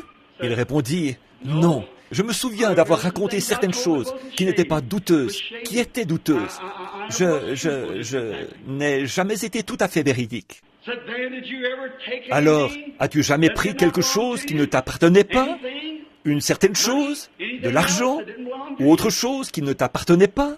Il dit qu'il pensait avoir été assez bon sur terre, mais il était condamné. Il dit, non, non, j'ai pris des choses qui ne m'appartenaient point. On lui dit, alors, tu n'étais pas parfait. Il répondit, non, je n'étais pas parfait. Il dit qu'il s'attendait d'un moment à l'autre à ce que de cette grande lumière, là où la colombe se reposait, retentisse comme le bruit d'une explosion, le mot condamné. Il dit qu'à ce moment-là, il entendit une voix derrière lui qui était plus douce que n'importe quelle voix de mère qu'il eût jamais entendue. Il dit qu'il se tourna pour voir, et le plus beau visage qu'il eût jamais vu, plus doux que n'importe quel visage de mère, se trouvait devant lui. Et il dit, « Père, Daniel Curry a pris position pour moi sur la terre. Il est vrai qu'il n'était pas parfait, mais il a pris position pour moi. Il a pris position pour moi sur la terre. Et maintenant, je vais prendre position pour lui au ciel. Prends tous ses péchés et mets-les sur mon compte. » Qui va prendre position pour vous en ce jour-là, frère? Si vous l'attristez et l'éloignez de vous aujourd'hui, je ne peux simplement plus prêcher. Inclinons nos têtes. Ô Dieu bien-aimé, cher agneau mourant, toi qui es doux, humble et modeste, les oiseaux avaient des nids et les renards avaient des tanières. Mais toi, tu n'avais pas de demeure, bien que tu sois le Seigneur de gloire lui-même. Lorsque tu es né, il n'avait pas de vêtements à te mettre. Oh Dieu, à quoi me serviront mes habits là-bas? À quoi me serviront mes voitures? À quoi me servira une jolie maison? À quoi me servira tout cela en ce jour-là? Tu étais sans amis. Personne ne voulait se lier d'amitié avec toi. Personne ne paraissait vouloir te tendre une main secourable. Tu as dit que tu dirais ce jour-là, « J'avais faim et vous ne m'avez pas nourri. J'étais nu et vous n'avez pas voulu me vêtir. » À quoi nous servira en ce jour-là tout ce que nous avons, Seigneur? Laisse-nous prendre position pour toi, afin que, lorsque cette heure arrivera et que nous entrerons en sa présence, lui, l'omnipotent, l'omniprésent, ô Dieu, lorsque nous entendrons cette colombe avec ses ailes, se tenant dans cette grande lumière, cela brillera à travers toute l'éternité, sachant que tu habites dans la lumière. Lorsque je devrais me tenir là, tout seul, et que mon frère, mon pasteur, ma mère, mon père, ma femme et mes enfants seront partis. Oh Dieu, que vais-je faire alors, Seigneur? Que vais-je faire alors? Cela peut arriver ce soir, avant le coucher du soleil. Mais que vais-je faire? Que puis-je faire? Ô Christ, je veux prendre position pour toi maintenant. Je ferai mon choix aujourd'hui. Je vais cesser tous mes bavardages sur autrui. Je vais abandonner tout mon tempérament colérique. Je vais laisser de côté tous mes différends. Je vais abandonner toutes choses. Dépouille-moi, Seigneur. Prends tout ce que j'ai. Simplement, prends-moi, Seigneur. Je veux me tenir à ta place. Je veux être tondu. Je désire que tout égoïsme, tout orgueil, toute indifférence soit simplement ôté de moi. Et puis, je désire prendre position pour toi, comme un agneau tondu, prêt à abandonner tous les plaisirs de ce qu'on appelle les plaisirs de la vie.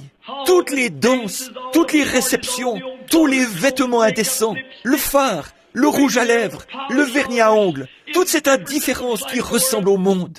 Tu as dit, n'agissez même pas comme le monde, ne vous associez même pas au monde, sortez du milieu d'eux. Oh Dieu, aide-moi Seigneur, dépouille-moi aujourd'hui, prends-moi comme un agneau et rends-moi muet, que je n'ouvre pas la bouche, que je ne dise rien à ce sujet, que je me tienne simplement là et sois tondu. Oh Dieu, quelle différence cela fait!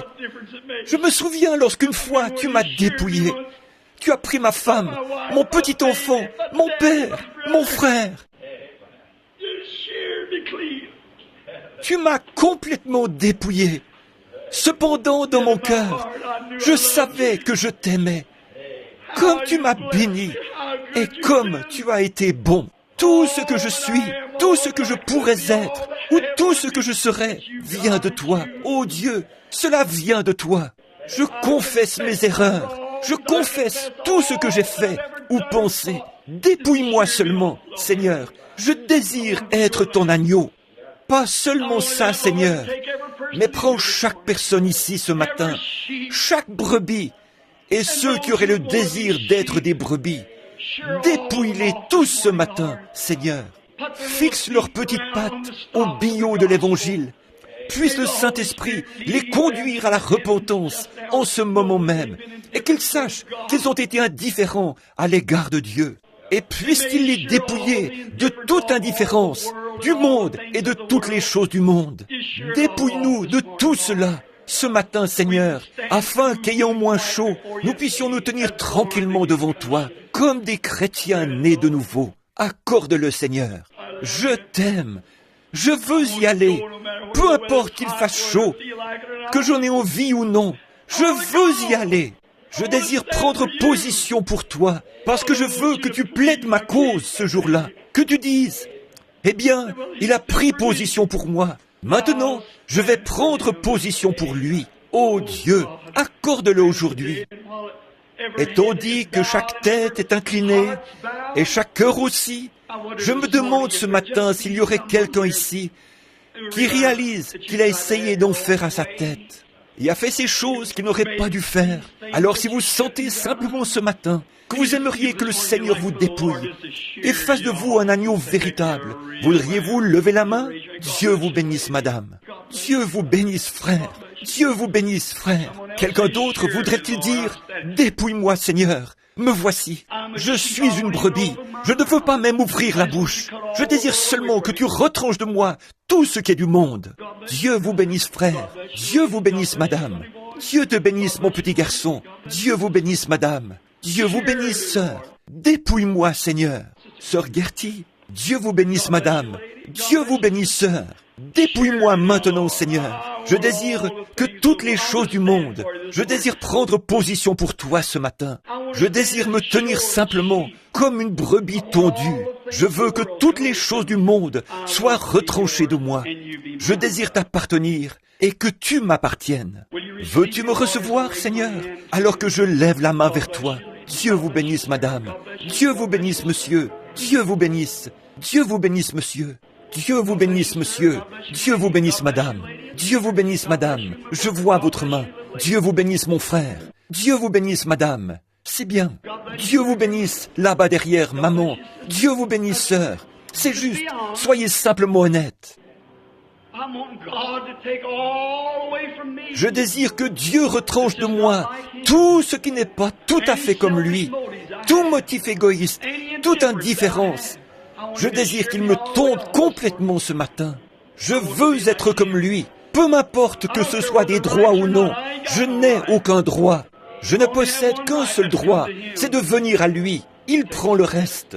Y a-t-il un pécheur ici qui n'ait jamais confessé Christ, qui n'ait jamais été sauvé? Et vous désirez qu'on se souvienne de vous dans la prière ce matin? Voudriez-vous lever la main, ami pécheur?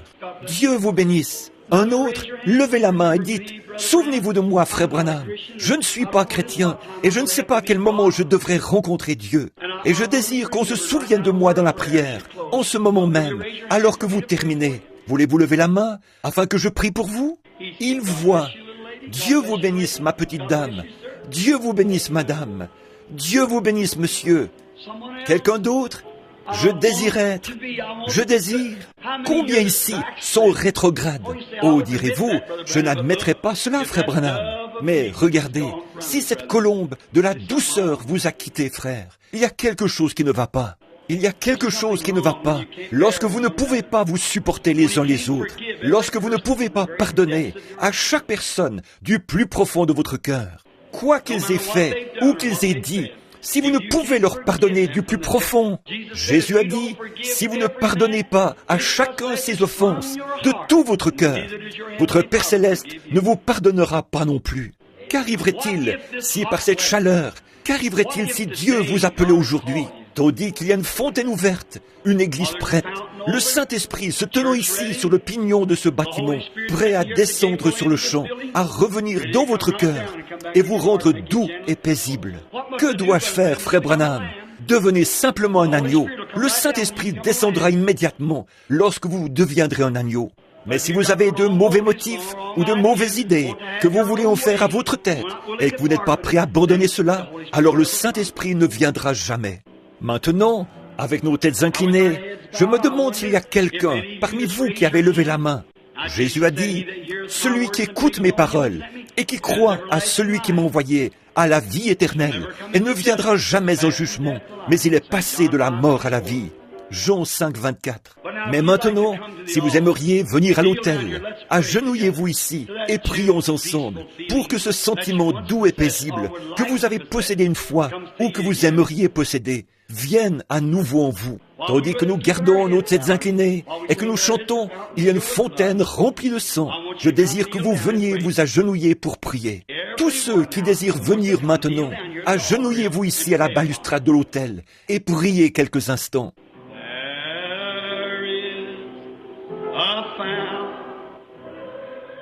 Il y a une fontaine remplie de sang, tirée des veines d'Emmanuel. Et les pécheurs qui sont plongés, Dieu vous bénisse, madame. Venez jusqu'ici et agenouillez-vous. Perde, avec vos têtes toujours inclinées, je l'espère, de même que vos cœurs. Vous savez qui est la première personne à s'avancer ce matin? Vous devriez avoir honte. Une femme de couleur, une pauvre femme, les chevilles enflées, les cheveux grisonnants. Elle s'approche de l'autel. Une fois, un vieil homme de couleur fut sauvé. C'était à l'époque de l'esclavage. Quand il fut sauvé, il alla dire à son patron qu'il était libre. Celui-ci lui dit, « Tu es quoi ?» Il répondit, « Je suis libre. » Alors il le libéra. Voici un autre groupe de gens qui s'approchent pour recevoir le salut ce matin. Il dit qu'il était libre.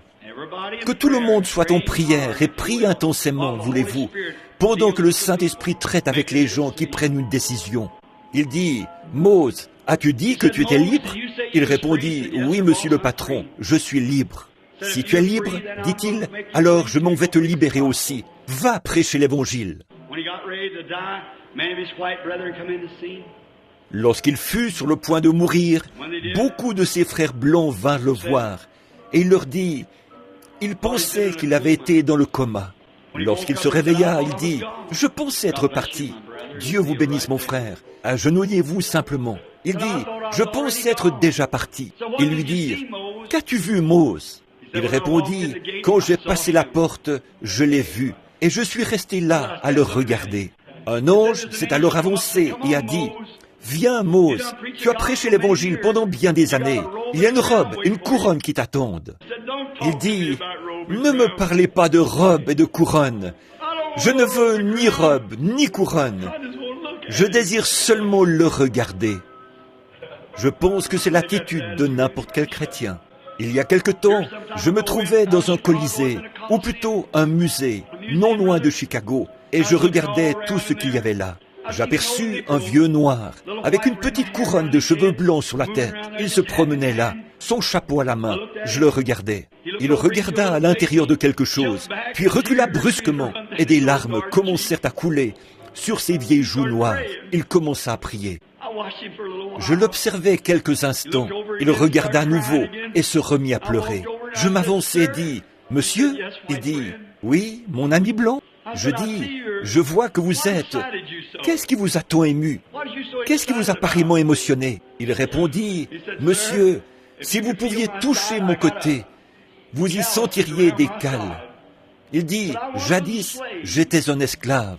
Dans cette petite vitrine, un costume est exposé. » Je dis, « Je vois que c'est un costume, mais qu'y a-t-il de si particulier à cela? Cette tache là-dessus, dit-il, c'est le sang d'Abraham Lincoln.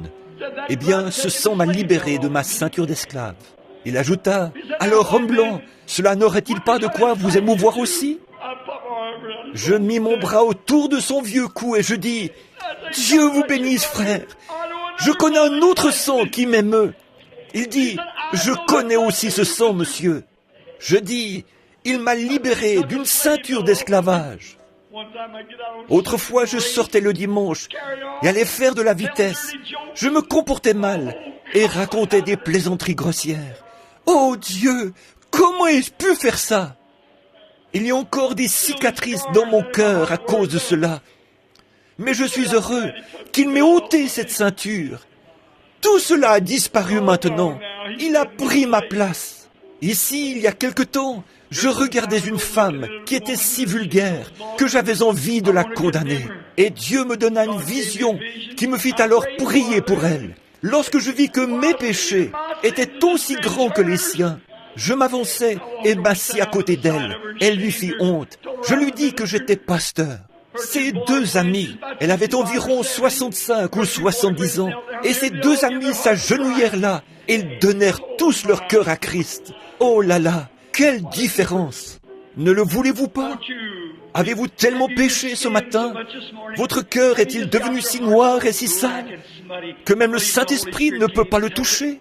La colombe a peut-être pris son envol pour l'éternité. Elle est alors partie pour toujours. Dieu te bénisse, chérie. Une petite fille est en train de s'avancer. Dieu te bénisse, ma chérie. Vous me direz, cette petite fille ne sait pas. Oh, si, elle n'a tout simplement pas lu autant de revues et de vieilles histoires d'amour que vous tous. Voilà pourquoi elle est tendre. Jésus a dit, laissez venir à moi les petits enfants.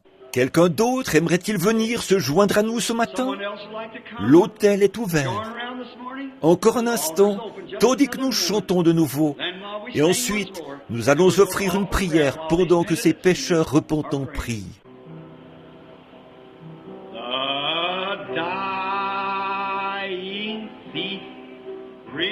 Le brigand agonisant se réjouit de voir cette fontaine dont, certainement, tout espoir avait disparu. C'en était fait du pauvre homme. Et là, puissais-je, moi, bien qu'aussi vil que lui, ne voulez-vous pas vous avancer maintenant? Ne voulez-vous pas vous avancer, vous qui savez à quoi vous en tenir? La Bible dit que si vous savez faire le bien et ne le faites pas, pour vous, c'est plus que le péché. Ne voulez-vous pas venir? Vous savez que vous avez tort. Frayez-vous un chemin et agenouillez-vous autour de l'autel et dites à Dieu que vous regrettez la manière dont vous l'avez traité. Laissez revenir le Saint-Esprit pour qu'il vous rende à nouveau doux, aimable et calme. Ne le voulez-vous pas? Souvenez-vous que si vous mourrez alors qu'il s'est éloigné de vous, il n'y aura personne pour plaider votre cause.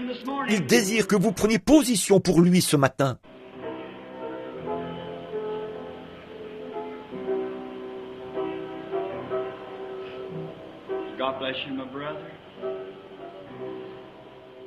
Dieu vous bénisse, mon frère. Nous attendons. Est-ce tout? Seulement 15 personnes dans l'Église à se sentir réellement condamnées? Vous avez vécu une vie paisible, pleine de douceur et de tranquillité? Maintenant, ceci est dirigé par le Saint-Esprit. Vous êtes indulgent, vous n'avez pas d'ennemis, vivant au-delà, au-dessus de la condamnation des pécheurs. Vous ne vivez pas comme les païens, vous vivez différemment. Votre vie est toute différente.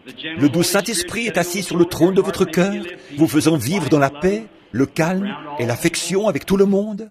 Vos voisins et tous savent, tous vos collègues savent que vous êtes un chrétien aimable, calme, doux et humble. La colombe de Dieu est avec vous. En êtes-vous certain? Ceci peut être votre dernière chance. Très bien. Alors vous qui êtes ici à l'autel, que Dieu vous bénisse. Vous n'aurez pas à être jugé maintenant. Le Saint-Esprit vous a apporté le jugement. Vous n'avez pas essayé de conserver vos droits en disant « Oh, voilà un bon bout de temps que je suis chrétien. Je n'ai pas besoin d'aller. » Pour certains d'entre vous, c'est la première fois que vous venez à l'autel. Je peux rester pécheur si je veux. C'est mon droit. Oui, c'est juste. Vous avez votre libre arbitre et vous pouvez agir comme vous voulez. Mais vous avez renoncé à vos droits ce matin. Vous me direz, qu'est-ce qu'on va dire de moi si après avoir professé le christianisme, je m'avance à l'autel? Qu'est-ce qu'on dirait? Mais qu'est-ce que Dieu dit? Il vous a dit de venir et vous l'avez fait. Maintenant, vous avez renoncé à vos droits. Vous êtes venu afin que le doux Saint-Esprit prenne aujourd'hui sa place dans votre cœur. Je sais qu'il le fera. Je le sais, il l'a promis. Voyez, il n'y peut rien. Il ne peut tout simplement pas s'empêcher de venir. Il supplie, il pleure, il est mort. Il a tout fait pour trouver un endroit où venir. Il désire venir vers vous. Et à l'heure de votre mort, lorsque l'ange de la mort se tiendra au pied du lit, vous souhaiterez ne pas avoir à regarder cette chose hideuse, mais vous vous rappellerez qu'une fois vous avez refusé de venir, et qu'alors votre âme est devenue noire et sale. Ce sera trop tard, vos pleurs importeront peu. Ésaü, par sa persistance à pécher, a dépassé son jour de grâce et n'eut plus d'autre chance. Il pleura amèrement, en cherchant un moyen de mettre ces choses en ordre, mais il ne le put pas. Dieu l'avait appelé pour la dernière fois. Mais vous avez abandonné tous vos droits, tous vos amis et tous vos sentiments et toutes choses ce matin pour venir ici. Vous avez abandonné vos droits quand vous vous êtes agenouillés ici pour parler à Dieu. Je vous déclare par la parole du Seigneur que Christ a dit « Je ne mettrai pas dehors celui qui vient à moi ». Maintenant, pendant que vous êtes là, à l'autel, repentez-vous. Dites-lui que vous regrettez ce que vous avez fait. Ce qu'il y a avec les gens qui ne reçoivent pas le Saint-Esprit lorsqu'ils se font baptiser, ils ne se repentent pas complètement. Dieu essaie de leur donner le Saint-Esprit. Il désire que vous soyez doux, aimables et calmes. C'est la raison pour laquelle vous vous relevez avec le même égoïsme dans votre cœur. Oh, il se pourrait que vous vous releviez en criant, en parlant en langue ou autre. Cela ne vous ferait pas avoir le Saint-Esprit. Vous devez vous relever de là en étant une personne différente. Vous devez vous relever de là en étant aimable, calme, doux, humble, avec l'Esprit de Dieu qui habite en vous. L'année prochaine, vous regarderez le chemin parcouru et vous verrez jusqu'où vous êtes arrivé. Voyez-vous, vous gagnez sans cesse du terrain. C'est le Saint-Esprit.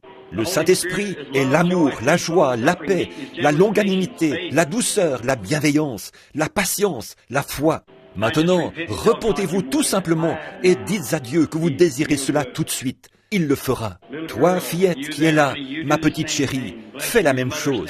Dieu te bénisse. Ta maman se tient debout, les mains posées sur toi. Cette chère sœur de couleur, âgée, ici, qui s'incline à l'autel. Il se peut que vous ayez dû manger du pain de maïs et de la bouillie de maïs. Il se peut que vous ayez dû vivre dans une ruelle, pour autant que je sache, sœur. Que Dieu bénisse votre cœur. Il y a un palais préparé pour vous dans la gloire ce matin. C'est vrai.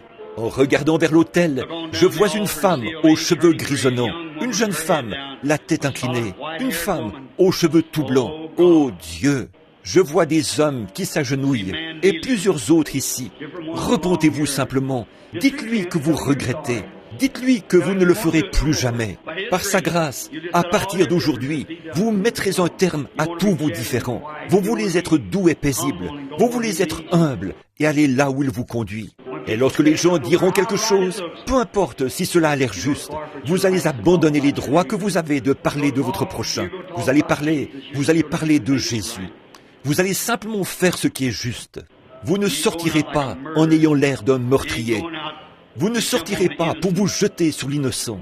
Mais vous voyez cette manifestation d'héroïsme par de véritables chrétiens et vous désirez être comme eux. Vous n'aurez besoin de dire à personne que vous êtes chrétien si vous en êtes un. On le verra simplement et on le saura en vous entendant parler. Vous êtes scellés à l'intérieur et à l'extérieur. Maintenant, alors que vous humiliez vos cœurs, repentez-vous. Dites à Dieu que vous regrettez, que vous ne le ferez plus, que vous avez honte de vous-même et de la façon dont vous avez agi. Et ensuite, je prierai pour vous. Et je crois qu'à ce moment-là, la paix s'installera dans votre cœur. Tout simplement une paix comme une rivière coulera dans votre âme. Il se peut que vous ne criez pas. Il se peut que vous ne parliez pas en langue. Il se peut que vous ne sautilliez pas. Mais vous quitterez l'autel avec quelque chose en vous. Quelque chose en vous qui vous ancrera à la vieille croix rugueuse, aussi longtemps que vous vivrez. Maintenant, priez en même temps que moi. Confessez vos fautes. Notre Père Céleste, étant d'indignes créatures, cette salle chaude où l'on transpire ce matin, cette étuve, mais, ô Dieu, tu l'as fait sortir par nos pores. Le Saint-Esprit est descendu et a convaincu les gens qu'ils étaient dans l'erreur et qu'ils péchaient. Leurs esprits étaient arrogants. Ils étaient devenus hostiles, indiscrets, des je sais tout, ne voulant pas se repentir, ne voulant pas pardonner aux gens qui leur avaient fait quelque chose. Ils n'étaient pas prêts à le faire. Mais aujourd'hui, le Saint-Esprit a pris la parole de Dieu, l'a placée dans leur cœur doux et a dit, « Maintenant, veux-tu revenir au point où tu en étais la première fois que tu es venu à l'autel? Et que tu aimais tout le monde? Et que tu m'aimais d'un amour impérissable? Alors lève-toi simplement et viens à l'autel. » Ils l'ont fait, Seigneur. Et je te prie maintenant de sanctifier leurs pensées, Seigneur. Sanctifie leur cœur et rends-les doux et paisibles. Puissent-ils maintenant se relever de cet autel, après s'être repentis, t'avoir abandonné leur vie et retourner chez eux. Peu importe ce qui arrive, si votre mari ou votre femme s'énerve, ou bien le voisin, ou un collègue de travail, ou un associé, je serai simplement doux comme une colombe. Après tout, la vengeance t'appartient. À moi la rétribution, dit le Seigneur. Combien nous nous en sommes rendus compte, Seigneur. Restez simplement tranquilles, soyez doux, voyez Dieu descendre directement vers ses agneaux. Bien sûr, certainement, ce bon berger a donné sa vie pour eux. Il descend jusque vers ses brebis et il les guidera. Malheur à celui qui se mettra en travers de leur chemin. Malheur à celui qui dira une seule parole contre elles. Il a dit qu'il vaudrait mieux qu'une meule soit suspendue à votre cou et que vous soyez noyés dans les profondeurs de la mer. Leurs anges contemplent sans cesse le visage de mon Père qui est dans les cieux. Ô Dieu, nous voulons, ce que vous leur faites, c'est à moi que vous le faites. Ainsi, ô Dieu, je désire être doux. Je me place aussi sur l'autel ce matin. Non pas ce matin, mais chaque matin et chaque jour. Je veux être paisible, doux et semblable à Jésus. Accorde-le, Père. Aide-nous à être ainsi maintenant. Fais rouler sur nos âmes ces infinies vagues d'amour.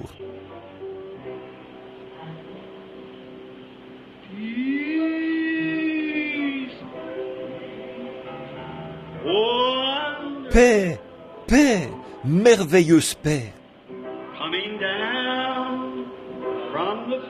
Descendons de notre Père Céleste. Ne le ressentez-vous pas maintenant dans votre cœur? Sur mon esprit à jamais. Alléluia, alléluia.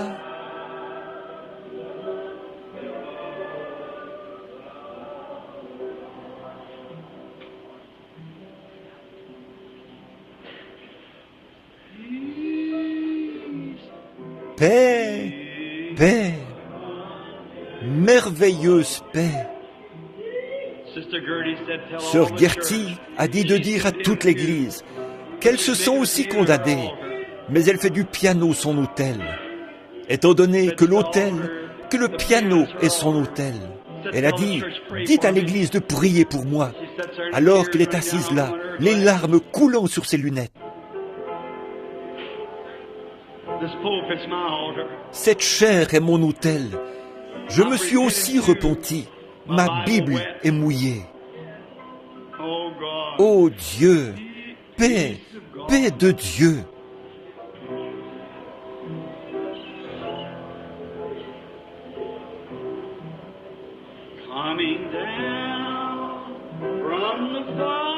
Descendant de notre Père céleste. Oh, Alléluia. Sur mon esprit à jamais.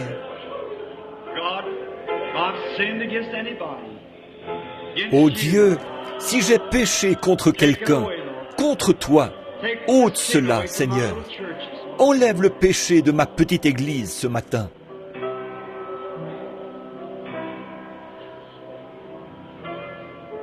Combien peuvent sentir que Dieu leur a pardonné et que la colombe de paix s'est à nouveau posée sur votre cœur? Elle vient de revenir et a repris sa place. Le Saint-Esprit vient tout juste de revenir et il a dit, « Mon enfant, j'ai toujours désiré t'aimer, mais tu ne me laissais pas faire. Je ne peux pas demeurer avec ton vieil esprit égoïste, mais maintenant que tu l'as abandonné, je suis revenu dans ton cœur ce matin. Combien se sentent ainsi? Levez la main, c'est ça, tout autour de l'autel. Oh, c'est bien. Combien dans l'assistance ressentent la même chose? Levez la main. Oh!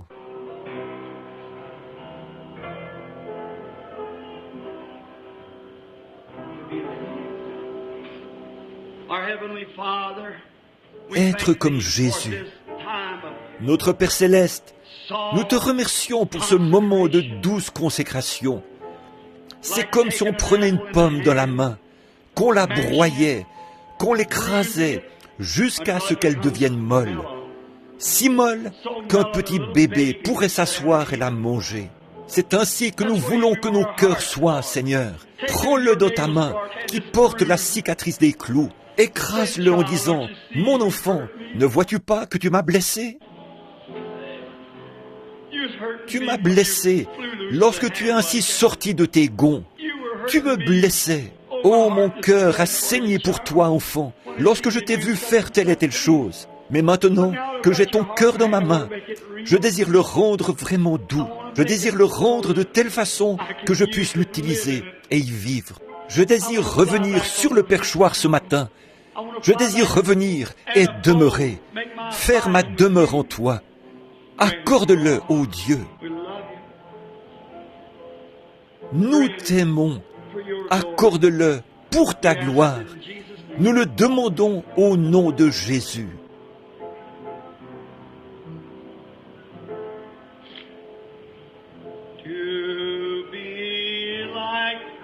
Être comme Jésus.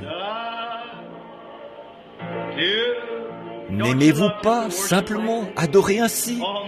Oh, mon âme est inondée. Sur terre, le voir descendre ainsi dans les adorateurs. Vous sentez une réelle douceur dans votre cœur? Mon cœur bat très rapidement.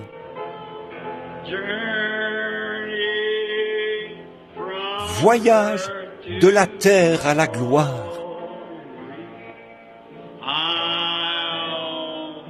Je ne demande qu'à lui ressembler. Voulez-vous lever la main tandis que nous le chantons? Être comme Jésus. Joe, veux-tu t'avancer pour prier ce matin, frère? Dieu te bénisse. Trouve-toi une place ici à l'autel. Frère Joe, Dieu te bénisse.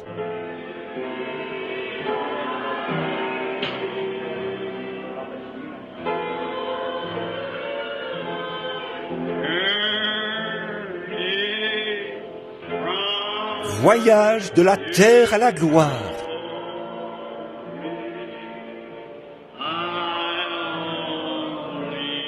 Je ne demande qu'à lui ressembler. Je sais qu'il fait chaud, mes amis, je le sais, mais j'espère que vous vous sentez comme moi. Oh, je me sens comme si je pouvais m'envoler.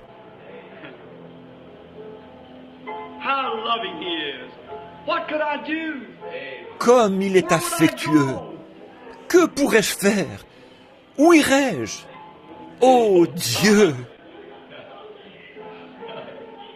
Où vais-je? Où est-ce que je me dirige? Qu'est-ce que ça va être? Où serais-je dans 100 ans? Que ferais-je si je ne l'avais pas? Où y a-t-il un autre refuge?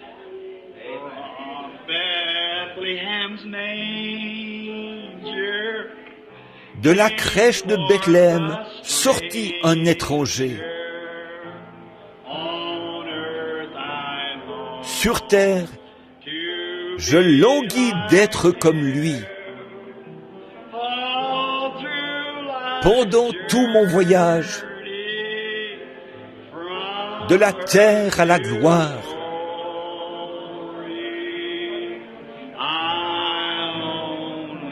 je ne demande qu'à lui ressembler.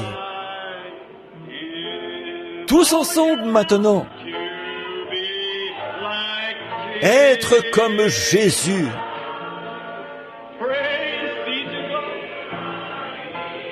Dieu soit loué. Oui Seigneur, oui Seigneur. Non pas comme le monde, mais comme toi. Être comme lui.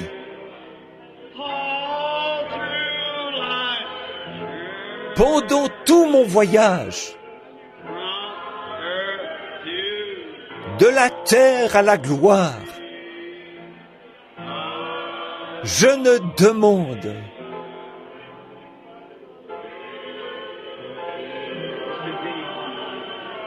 tandis que vos têtes sont inclinées, je vais vous demander quelque chose. Quelqu'un ici déplaît au Saint-Esprit. Quelqu'un a été appelé. Je parle au nom du Seigneur Jésus, en tant que son prophète.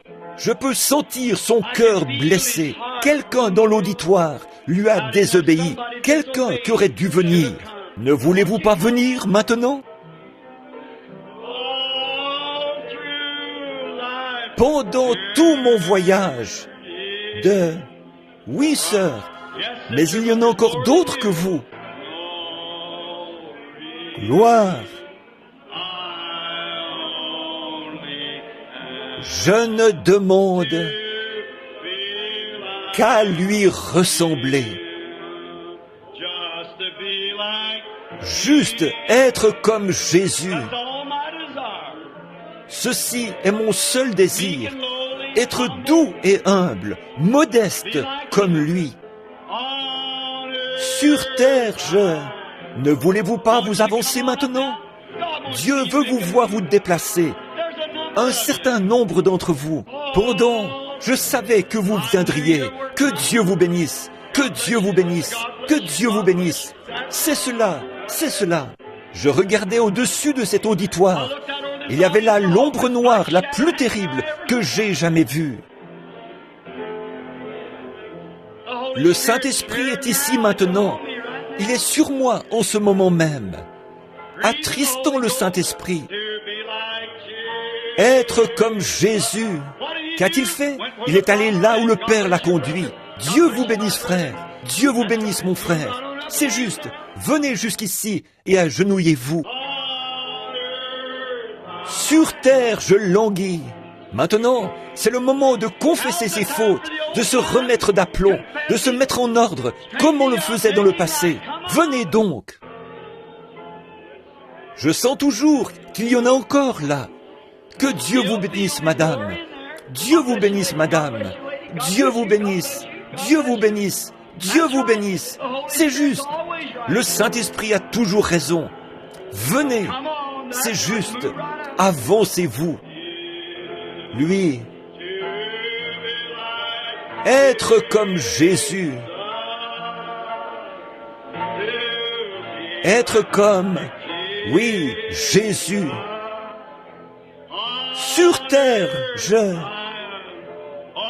Oh là là, c'est juste, c'est cela. Remplissez simplement les allées. Avancez-vous et priez. Pendant tout mon voyage, de la terre à la gloire, repentez-vous simplement. Dites à Dieu que vous regrettez. C'est tout ce que vous avez à faire. Qu'à lui ressembler. Ne voulez-vous pas continuer à venir maintenant? C'est juste, n'hésitez plus, avancez-vous. Être comme, qu'allez-vous faire? Qui va prendre position pour vous, peut-être ce soir? Qui va prendre position pour vous lorsque la mort vous saisira par la manche? Peu importe ce que vous avez fait, le Saint-Esprit se trouve tout près de vous. C'est lui qui désire que vous veniez. Pendant tout mon voyage, de la terre à la gloire, repentez-vous simplement et dites, « Oh Dieu, je regrette, je ne voudrais pas faire cela. Tu ne prendras pas mon parti si je ne prends pas maintenant position pour toi. Et je veux que tu prennes mon parti et je vais prendre position pour toi à partir d'aujourd'hui. Je vais vivre comme un chrétien devrait le faire. Je vais changer mes façons de faire. Je vais être doux et paisible. Je vais laisser les autres discuter tout seuls. Je vais simplement vivre doux et paisible devant toi. Peu importe depuis combien de temps vous professez être un chrétien et à quelle église vous appartenez, ceci n'a rien à voir. Approchez-vous donc. Dieu vous bénisse. Avance-toi, mon enfant. Dieu vous parle maintenant. Si vous croyez que je suis son serviteur, le Saint-Esprit m'a parlé ce matin et m'a dit, fais cet appel. Il y en a beaucoup qui sont là. C'est aujourd'hui le jour. C'est maintenant le moment. Il y en a encore environ 5 ou 6 là-bas derrière qui devraient vraiment venir. Maintenant, souvenez-vous, frères, sœurs, je suis en train de vous regarder. Je vois ces ombres noires juste au-dessus de vous. Vous feriez mieux de vous avancer. Être comme Jésus. Ne voulez-vous pas être comme lui, aimable, paisible, doux et humble? Dieu vous bénisse, jeune homme. Dieu vous bénisse, vous, papa, avec le bébé. Dieu vous bénisse, sœur. Dieu vous bénisse, amis pécheurs. C'est juste. Venez jusqu'ici, sœur. Avancez-vous. Trouvez-vous une place. Dieu vous bénisse. Chère sœur, vous avez de quoi être reconnaissante. Vous étiez clouée au lit, en train de mourir. Et voici maintenant vous marchez jusqu'à l'autel. Que Dieu bénisse votre tendre cœur. Le Saint-Esprit parle à nouveau maintenant. La repentance. Criez simplement à Dieu. Priez simplement à votre manière. C'est vous qui avez péché. Maintenant, c'est vous qui devez prier. Dites à Dieu que vous regrettez ce que vous avez fait. Ne prêtez pas attention à ceux qui sont autour de vous. Dites simplement, « Oh Dieu, pardonne-moi. Je ne voulais pas être ainsi. Je désire être doux. Je ne contrarierai plus et ne ferai plus jamais d'histoire. » Oh Dieu, oh comme j'aime ça. Père Céleste, pour chaque pénitent qui se trouve maintenant à l'autel et qui s'est mis à genoux pour prier, oh Dieu, puisse les mamans, les papas, les enfants, les pères, les mères et qui que ce soit d'autre, les voisins, les membres d'église, les diacres, les administrateurs. Oh Dieu, pendant ce moment de formation à l'ancienne mode, alors que nous sommes assis dans cette salle surchauffée ce matin, le Saint-Esprit descend et nous parle de paix. Oh Dieu, je veux être présent ce jour-là pour t'entendre dire doucement, oui, tu t'es avancé et tu as pris position pour moi. Maintenant, je vais prendre ton parti. Oh Dieu, je désire que tu mettes cette paix dans chaque cœur qui se trouve ici aujourd'hui. Je désire que tu le fasses tranquillement et doucement. Je désire que tu entres là avec un sentiment tel qu'il ne les quitte plus jamais dorénavant. Puissent les foyers être renouvelés. Puissent les gens être de nouvelles personnes. Que toutes choses deviennent nouvelles aujourd'hui parce que ces gens se sont humiliés. Tu as dit, si le peuple qui porte mon nom s'humilie et prie, alors j'entendrai des cieux. Maintenant, je sais que tu le fais ce matin, ô Dieu. Et je demande pardon pour ceux qui sont demeurés assis alors qu'ils auraient dû venir. Ô Dieu, parle-leur, et puissent-ils ne plus jamais avoir de paix sur terre, jusqu'à ce qu'ils aient pris cette décision, Seigneur, de venir se mettre en règle avec toi. Accorde-le, Seigneur. Bénis chacun maintenant, que ta bonté et ta miséricorde demeurent à jamais sur chaque âme repentante qui s'est pliée dans cette église ce matin.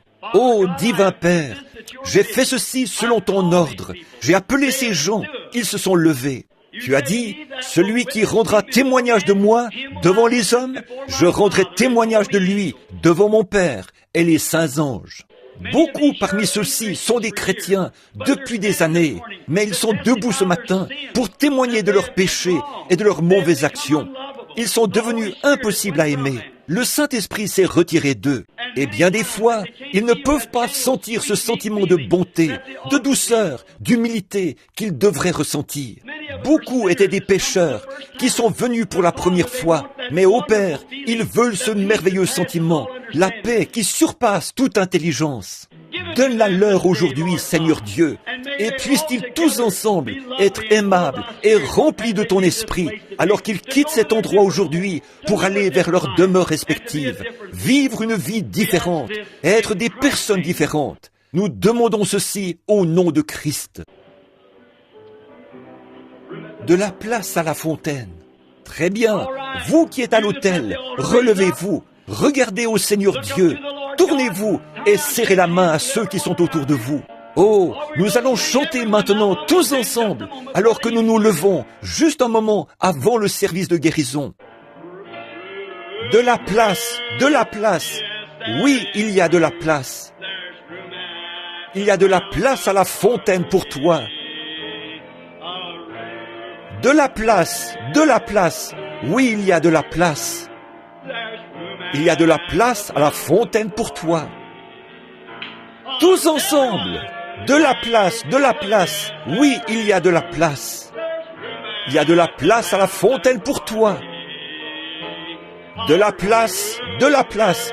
Oui, il y a de la place. Il y a de la place à la fontaine pour toi. De la place, de la place. Oui, il y a de la place. Une fois, vous savez, l'autre jour, frère, quand votre femme a téléphoné pour qu'on prie pour vous, je suis allé directement dans la chambre et le Saint-Esprit m'a dit, ne crains point. Amen. N'est-il pas réel? Merveilleux. Eh bien, gloire au Seigneur. J'ai simplement envie de crier victoire. Très bien.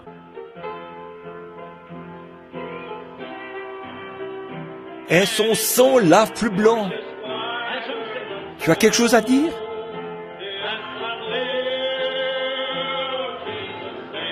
Jésus sauve. Très bien. Frère Neville maintenant. Et frère Slaughter a un mot à dire.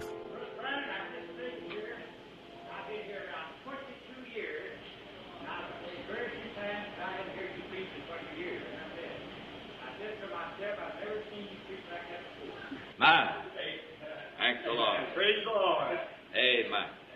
Praise God. I believe everybody has received this morning. Glory, hallelujah. Everybody Hallelujah. looks like that we're believing God now. Hallelujah.